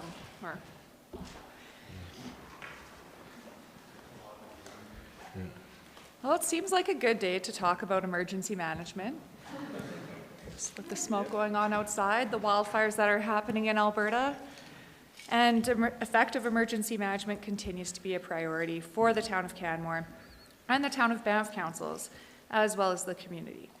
So sharing similar hazards and risks, the town of Canmore and town of Banff can increase our capacity and resilience during disaster response through formalized plans and governance established by a regional bylaw. So just going to go over some of the background first here. So back in 2019, the town of Banff and town of Canmore councils approved that an Alberta Community Partnership grant application be submitted for a $170,000 project to create a regional emergency management coordination plan. Funds were received in April 2022, but due to the, April 2020, I keep making that mistake, but due to the COVID-19 pandemic, the project did not begin until January 2022. So the intent of the project was to create a formalized regional emergency management plan governed by a bylaw, complete a regional hazard identification and risk assessment, and run a regional emergency exercise and increase regional capacity and resiliency in the face of a disaster. The directors of emergency management for the town of Canmore and town of Banff did host a joint council workshop in April to discuss the regional emergency management plan and the need for a regional emergency management bylaw to formalize the governance structure and plan. And we're here today to talk a bit about that, see if there's any feedback on the proposed bylaw, so that we can bring it forward to a regular council meeting at the same or similar time. And again, the 2023 to 2026 Council Strategic Plan has several priorities related to increasing preparedness and effectiveness of emergency management within Canmore, including making emergency management communication effective across the community, increasing livability, protecting the environment, and building meaningful relationships. A regional emergency management bylaw sets the governance stage to action these priorities. So the town of Banff and town of Canmore share similar hazards, risks, vulnerabilities, as well as long-standing history of sharing human and operational resources where there are reasonable opportunities to do so. Formalizing relationships in a regional emergency management plan helps to ensure that there's greater resident and community protection. It increases the capacity of emergency management staff and enhances municipal emergency management plans. By working together to identify regional hazards, risks, and vulnerabilities, administration in both municipalities can be better prepared to mitigate, respond, and recover in the case of a disaster. A regional emergency management plan can lessen confusion around authorities and jurisdiction during a response, as well as the potential for costly duplication of or competition for resources. A regional emergency management plan will enhance cooperation through the establishment of a regional emergency management bylaw. So to go over the attributes of a regional emergency management plan, just to share what that might look like. To start, as mentioned, it would establish a clear understanding of roles and responsibilities. So this lessens confusion around authorities and jurisdiction, as well as the costly duplication or competition for resources. It includes procedures for implementation and activation. This ensures that everyone's aware of when and how an activation would occur. It includes regional hazard identification and risk assessment.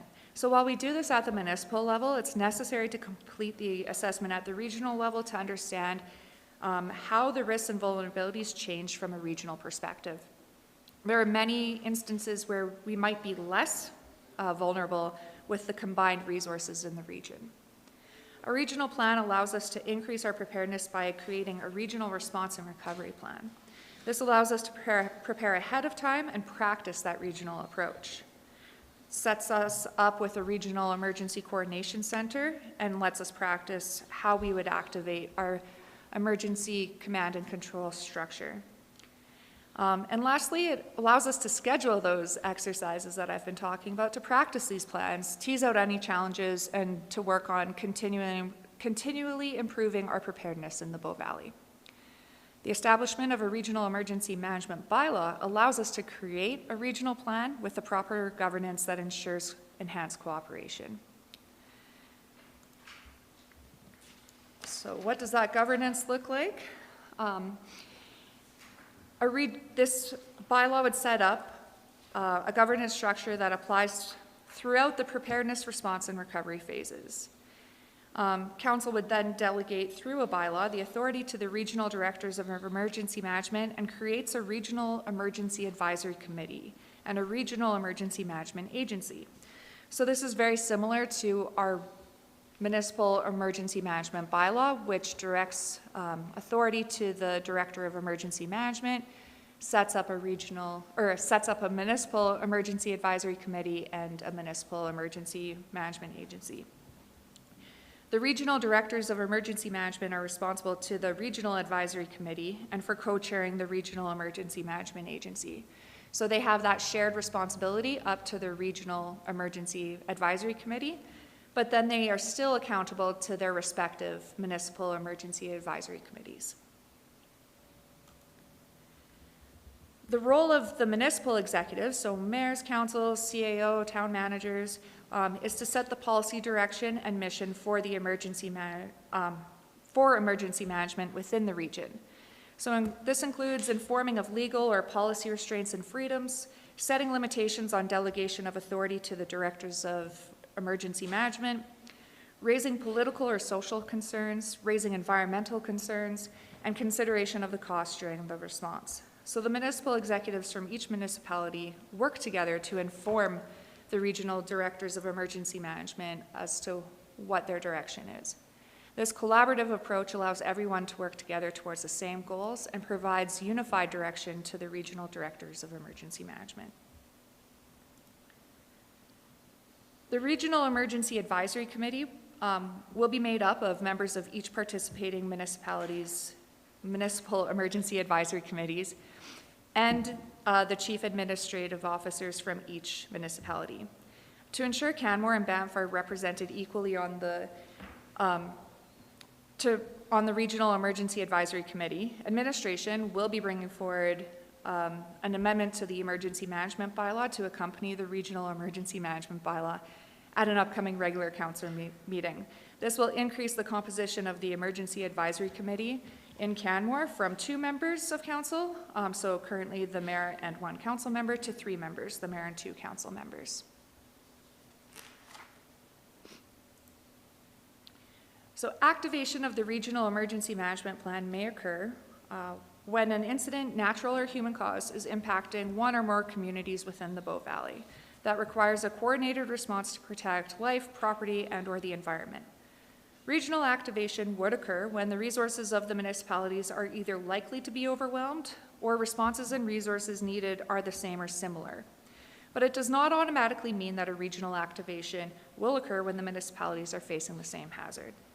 Examples of when an activation of the Regional Emergency Management Plan might be activated could include, but is not limited to, a wildfire impacting both municipalities, transportation corridor disruptions, significant seismic events, severe weather events, flooding, and even a Bow Valley-wide utility outages, or a catastrophic dam failure. I could probably go on and list a whole bunch off.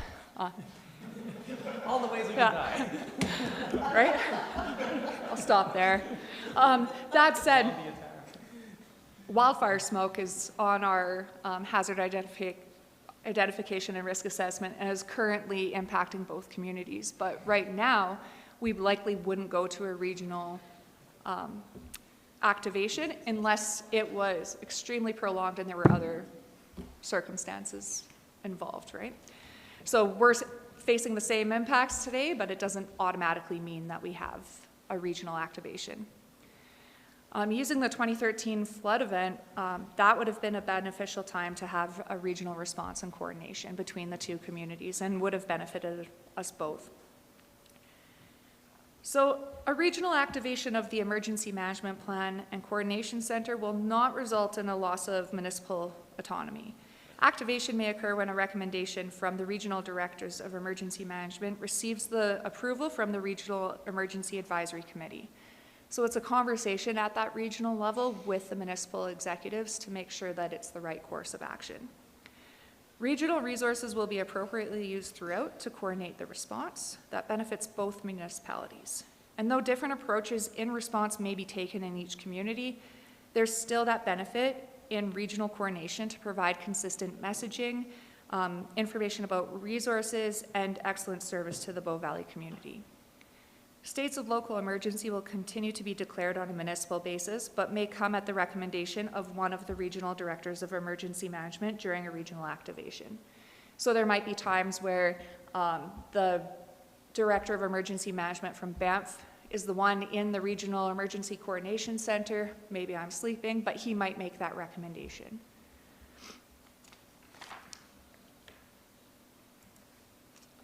So next steps.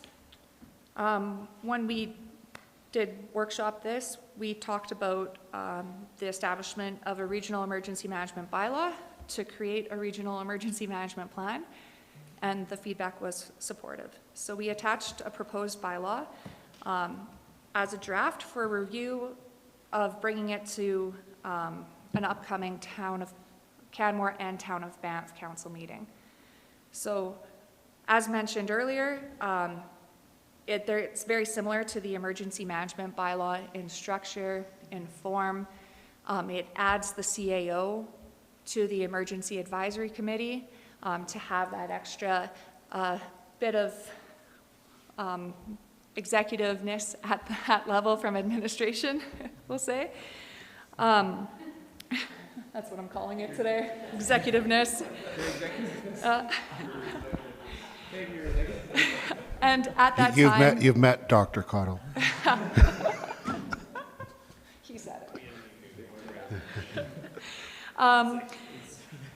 And the intent here is to gain any feedback, share that with the town of Banff, my colleague over there, to make sure that we're on the same page, so that when we do bring it forward to a regular council meeting, we've already gathered the feedback, have made any changes. If there's significant feedback, then we might come back to another committee of the whole, and they are going to be taking this to the Finance and Governance Committee for feedback and engagement shortly as well. And I do want to just clarify that the MD of Bighorn and the Stony Nakota Kananaskis Improvement District Directors of Emergency Management are aware of this project, but as the Town of Banff and Town of Canmore were named on the grant, the plan is being developed with these two municipalities first to provide a governance structure and framework between the two municipalities before we explore the involvement of other stakeholders. That is. So just on that, yeah. If it ever got to more than two, could it be that any two, like let's say it's something that's more of an MD and Canmore thing, so any two would sort of trigger the agency coming into taking action? Yeah, that's something that we would have to explore through the plan as to what that looked like. It might be that the other municipalities still would be offering support and resources, but we'd really need to sort out the activation implementation when it's appropriate as more municipalities join. So that's a version 2.0 discussion. Yeah, we kept the bylaw fairly straightforward so that the details could be in the plans and approved by the regional emergency advisory committees. Okay. The clerk's mic is on. Did that just happen or? Yeah. Okay. All right. No, I was just looking down. Okay. Councillor Graham. Thank you. I think this is a fantastic initiative. It's very timely today. My chest is killing me because of the smoke. I couldn't have planned it better. Couldn't have planned it better. I'm still a little confused procedurally. How the bylaws, how we have a bylaw, and another municipality might have a bylaw. Do they need to be the same? Can one council make amendments to it? Can you help me understand how that procedurally would work? So from what I understand, we would, when we enact the regional emergency management bylaw, it would be with the Bow Valley, so other participating municipalities could join in, and then it would go to the regional advisory committee. So we'd be creating, appointing people to the regional advisory committee and then establishing the regional emergency management agency. So with that, like if there were changes we would want to make sure that both councils and both directors of emergency management were talking about why changes were needing to be made and having those conversations. But otherwise, we could write it into the plan that if the bylaws change, because they'll have to be a little bit different. They're not the exact same in each municipality. But with the spirit of it being behind that, we could write that into the plan that if there's significant changes, then if all of a sudden one municipality, and I don't think that this would happen, changes it so that they had their entire council on the regional emergency advisory committee, then it might dissolve the plan. Her executiveness. Thank you. Just thanks for that, Ms. Miller. Just to add to that, just procedurally, the way this is happening. So this draft bylaw is in front of you today. This is your opportunity to make any changes. So if this council wants to see anything changed, it would be helpful if you told Ms. Miller that today. Next Tuesday, this exact same bylaw, except with the Banff things, will be presented to the town of Banff at their governance committee meeting. And that council will have the same opportunity to give, I'm assuming it will be Mr. Adamo, feedback, their feedback. If there's any changes requested by either council, the two administrators will, speak. And then Ms. Miller will put this back on a council, a regular business meeting for you to approve. And if Banff suggested any changes, you'll be made aware of them at the time and decide if you can live with them or not, and vice versa for Banff. Yeah, so there is no, basically there is no such thing as a regional bylaw. So you need to have each municipality do the same thing. I would like to recommend a change that goes exactly to that. And that is within the definition of participating municipality, means the municipalities who have enacted, we could insert identical versions of the Bow Valley Regional Emergency Management Bylaw, something like that. So it has to be the same in order for it to go through. And you can't have unilateral changes. Right, that makes sense. Yeah, so that's something to consider. Some sort of wording, either enacted the same Bow Valley Regional Emergency Management Bylaw, just inserting a word there, or a couple words. Thank you. Good question. Looking to council to see if there are any other questions. I think that's it then. Perfect. And thank you for the feedback, because we'll be able to give that to the Banff team before their meeting and have that brought forward so they can discuss that as well. Perfect. Great. Thank you very much. Thank Now, are you reporting on your year-end report for fire rescue? I am not. Oh, Mr. Mackay is. Oh, there we go. Okay. I was looking around. I didn't see any uniforms. Okay. So moving on to item D6, 2022 year-end report for Canmore Fire Rescue. Mr. Mackay, welcome. Thank you, Mayor Krause and members of council. Chief Bushy is unable to be here today, so you've got me instead. I'd like to go through the 2022 Fire Rescue Annual Report and answer any questions you might have. Certainly anything operationally detailed I may need to take away and get back to you once the fire chief is back. Sorry? Yeah, loaded.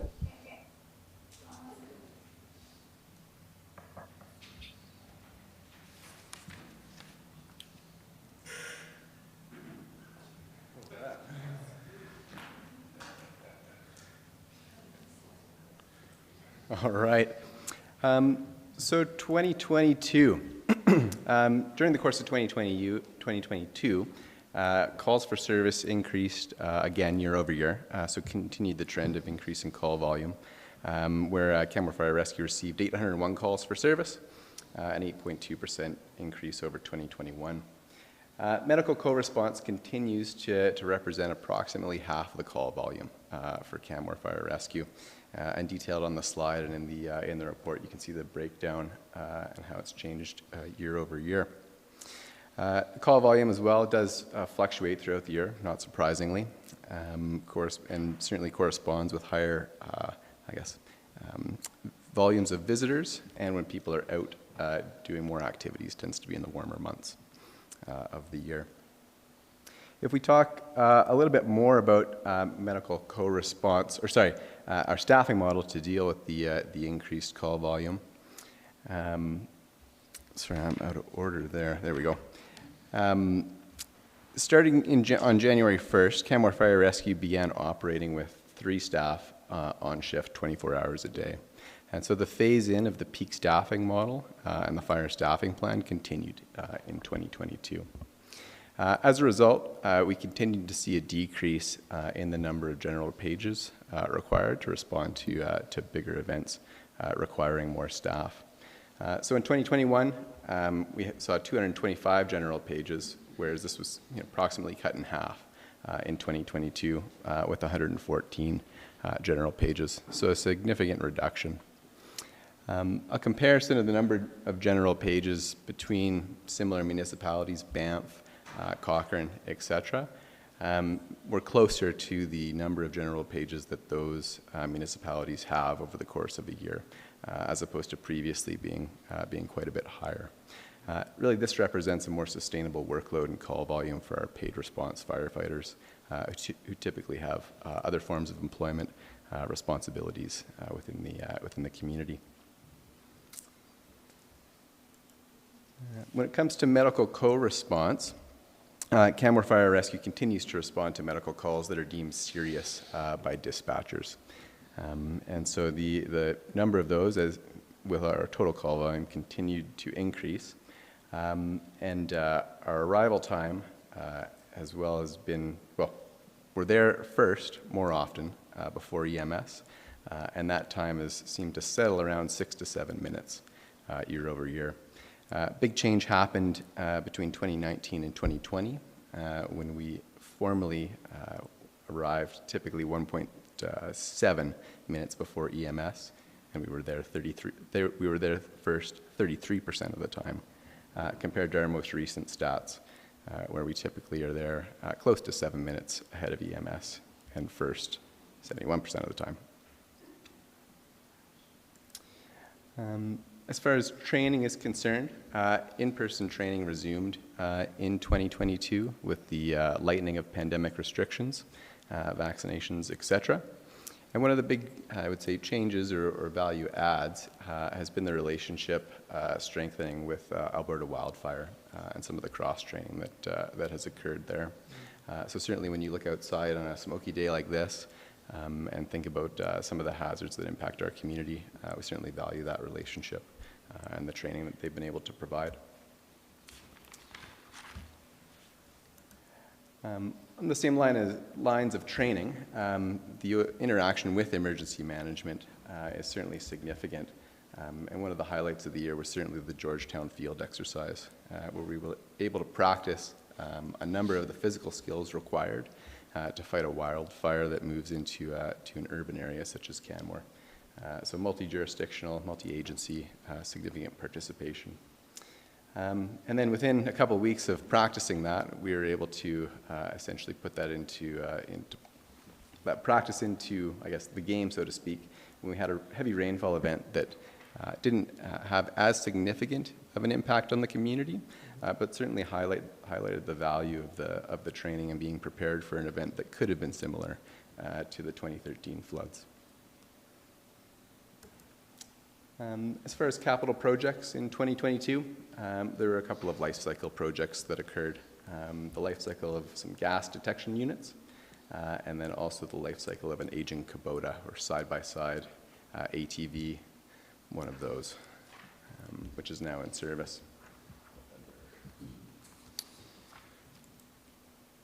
Some of the fire prevention and education activities that the department undertakes as well help to prevent fires from spreading quickly, notably the fire smart treatments that occurred around Quarry Lake, so the thinning of trees and managing of the forest areas there, as well as fire smart home inspections, which can be requested by property owners.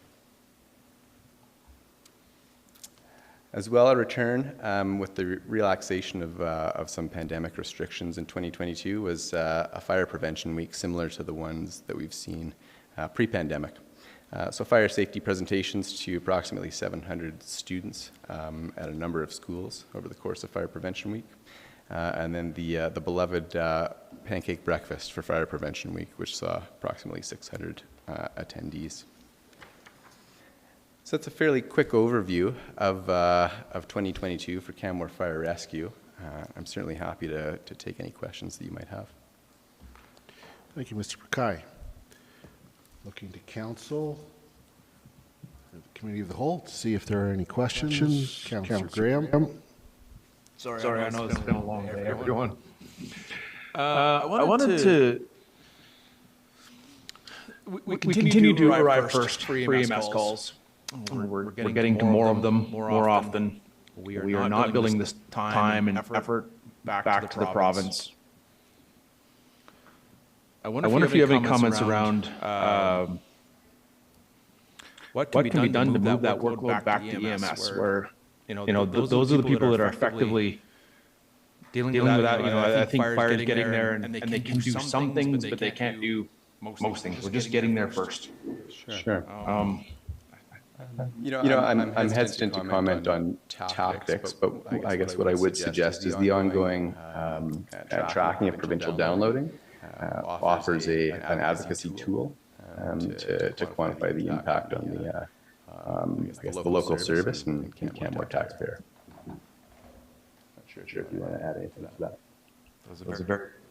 It's a good answer. I do think we have had presentations from EMS about what they're doing, from Alberta Health Services to increase their EMS response. I believe we've had 2 in the last year and a bit, so we can continue to ask them to come and give updates. I know they are in touch with Chief Bushy about some of the things they're implementing, so that's the other, in addition to tracking it for the downloading, I think that's the other thing, is to continue to ask for those updates.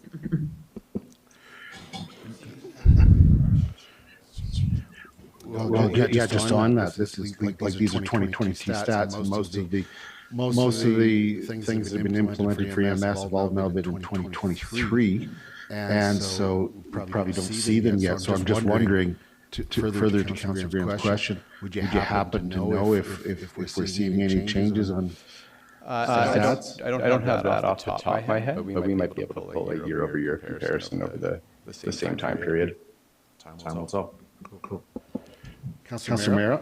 Thank you for your updating us. I'm just curious, and you may not have the answer, as you said. With our Wild Smart program, do you know if it's still quite, like a lot of people apply to have it done around their home?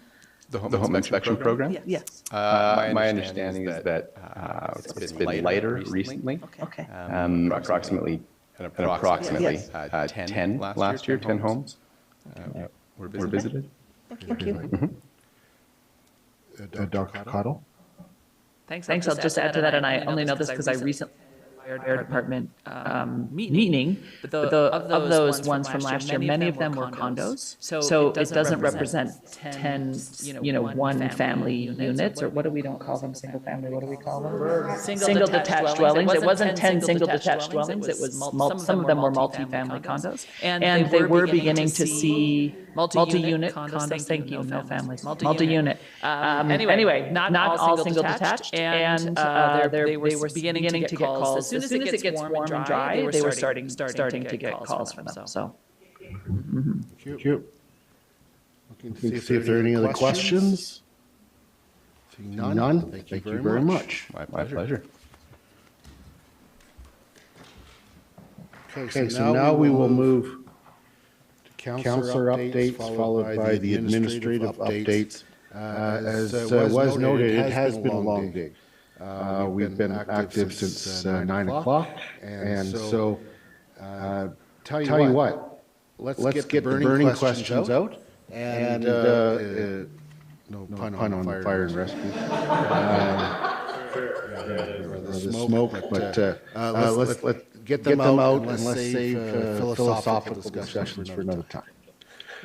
So with that, I'm just going to open it up. Are there any questions from anyone on the councillor updates? I had one. Just find it here. But Councillor McCallum's not here. Maybe Councillor Faubert would know from the Transit Commission, with the $1.4 million that had to be returned, would you happen to know what projects didn't go ahead?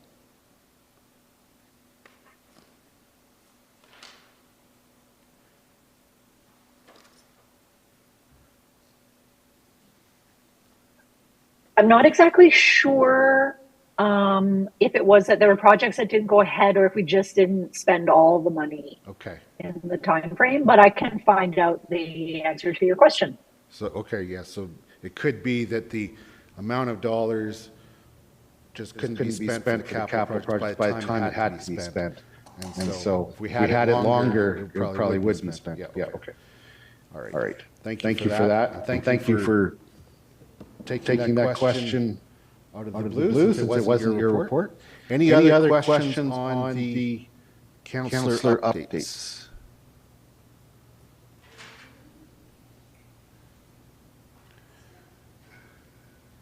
I want potato chips. There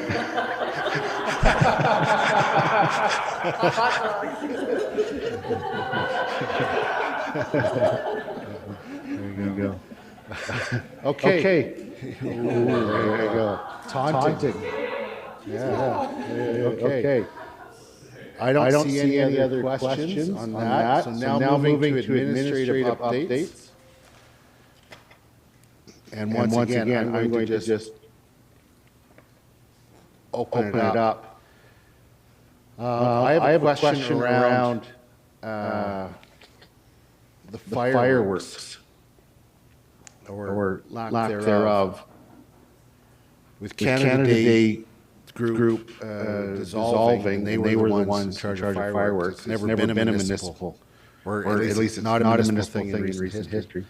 My question is, if a community group was interested in resurrecting fireworks, what do they need to do? Like, is this just a matter of applying for a permit, or do you need to go through more? Who would, is that Mr. Mackay? We could work with them on the exact details, but it would be a combination of a fire permit and an event permit. A fire permit and an event permit. And an event permit, okay. And would they need to, do you need to have certain qualifications in order to do something like that? I'd have to look into the exact details there, but there would likely be insurance requirements, emergency response plan requirements, as opposed to qualifications. Okay, great. Thank you.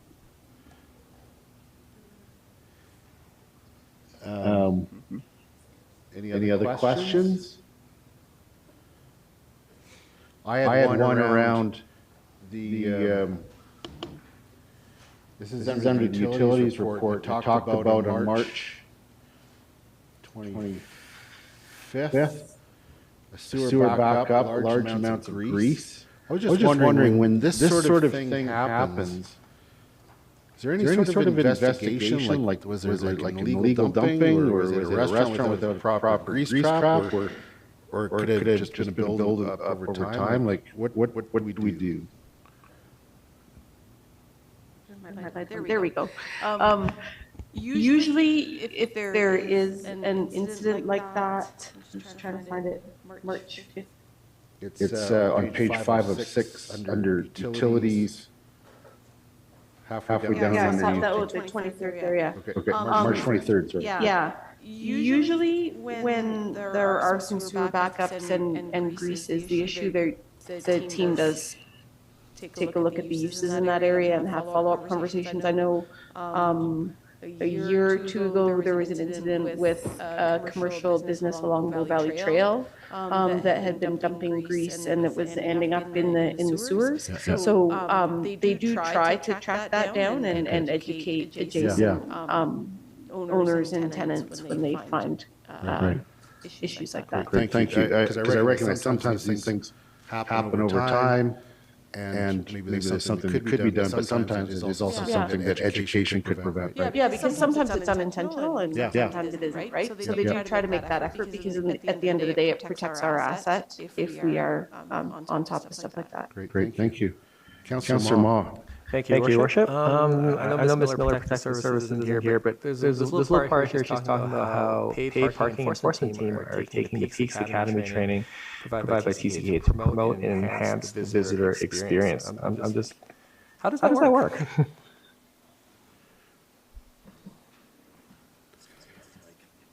Well, you could attend the launch of the Peaks program this afternoon, 5 o'clock at Can Golf, and find out exactly what's going on. But it's a program that is an online program that helps provide uniform training and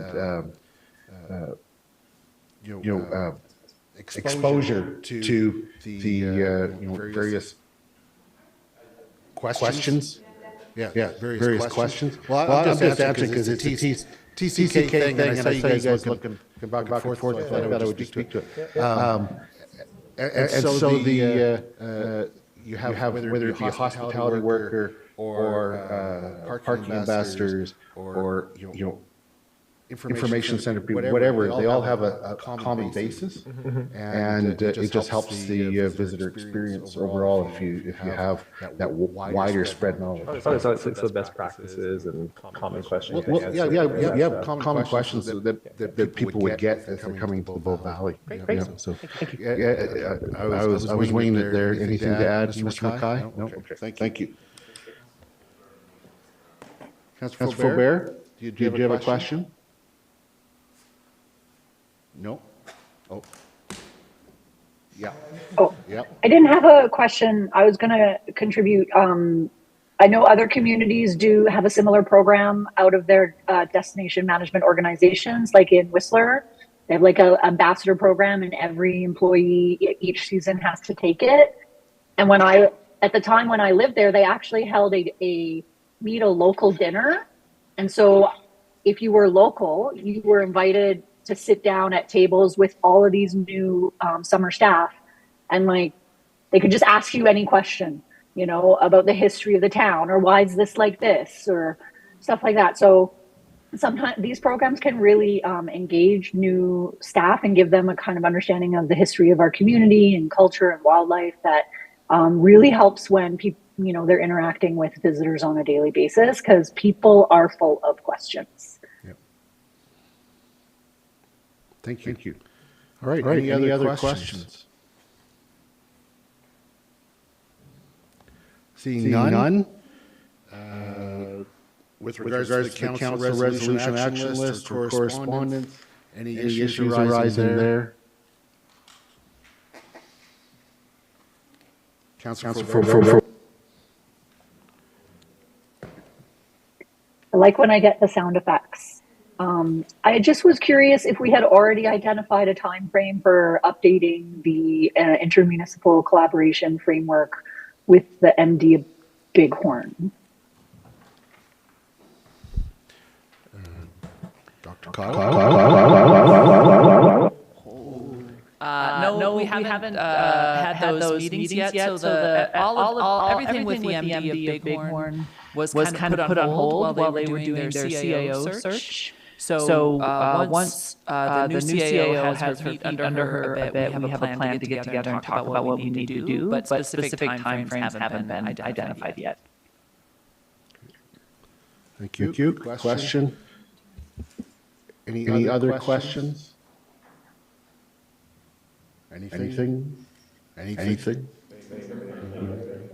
All right. With that, then I will move that we adjourn this committee of the whole meeting. All those in favor?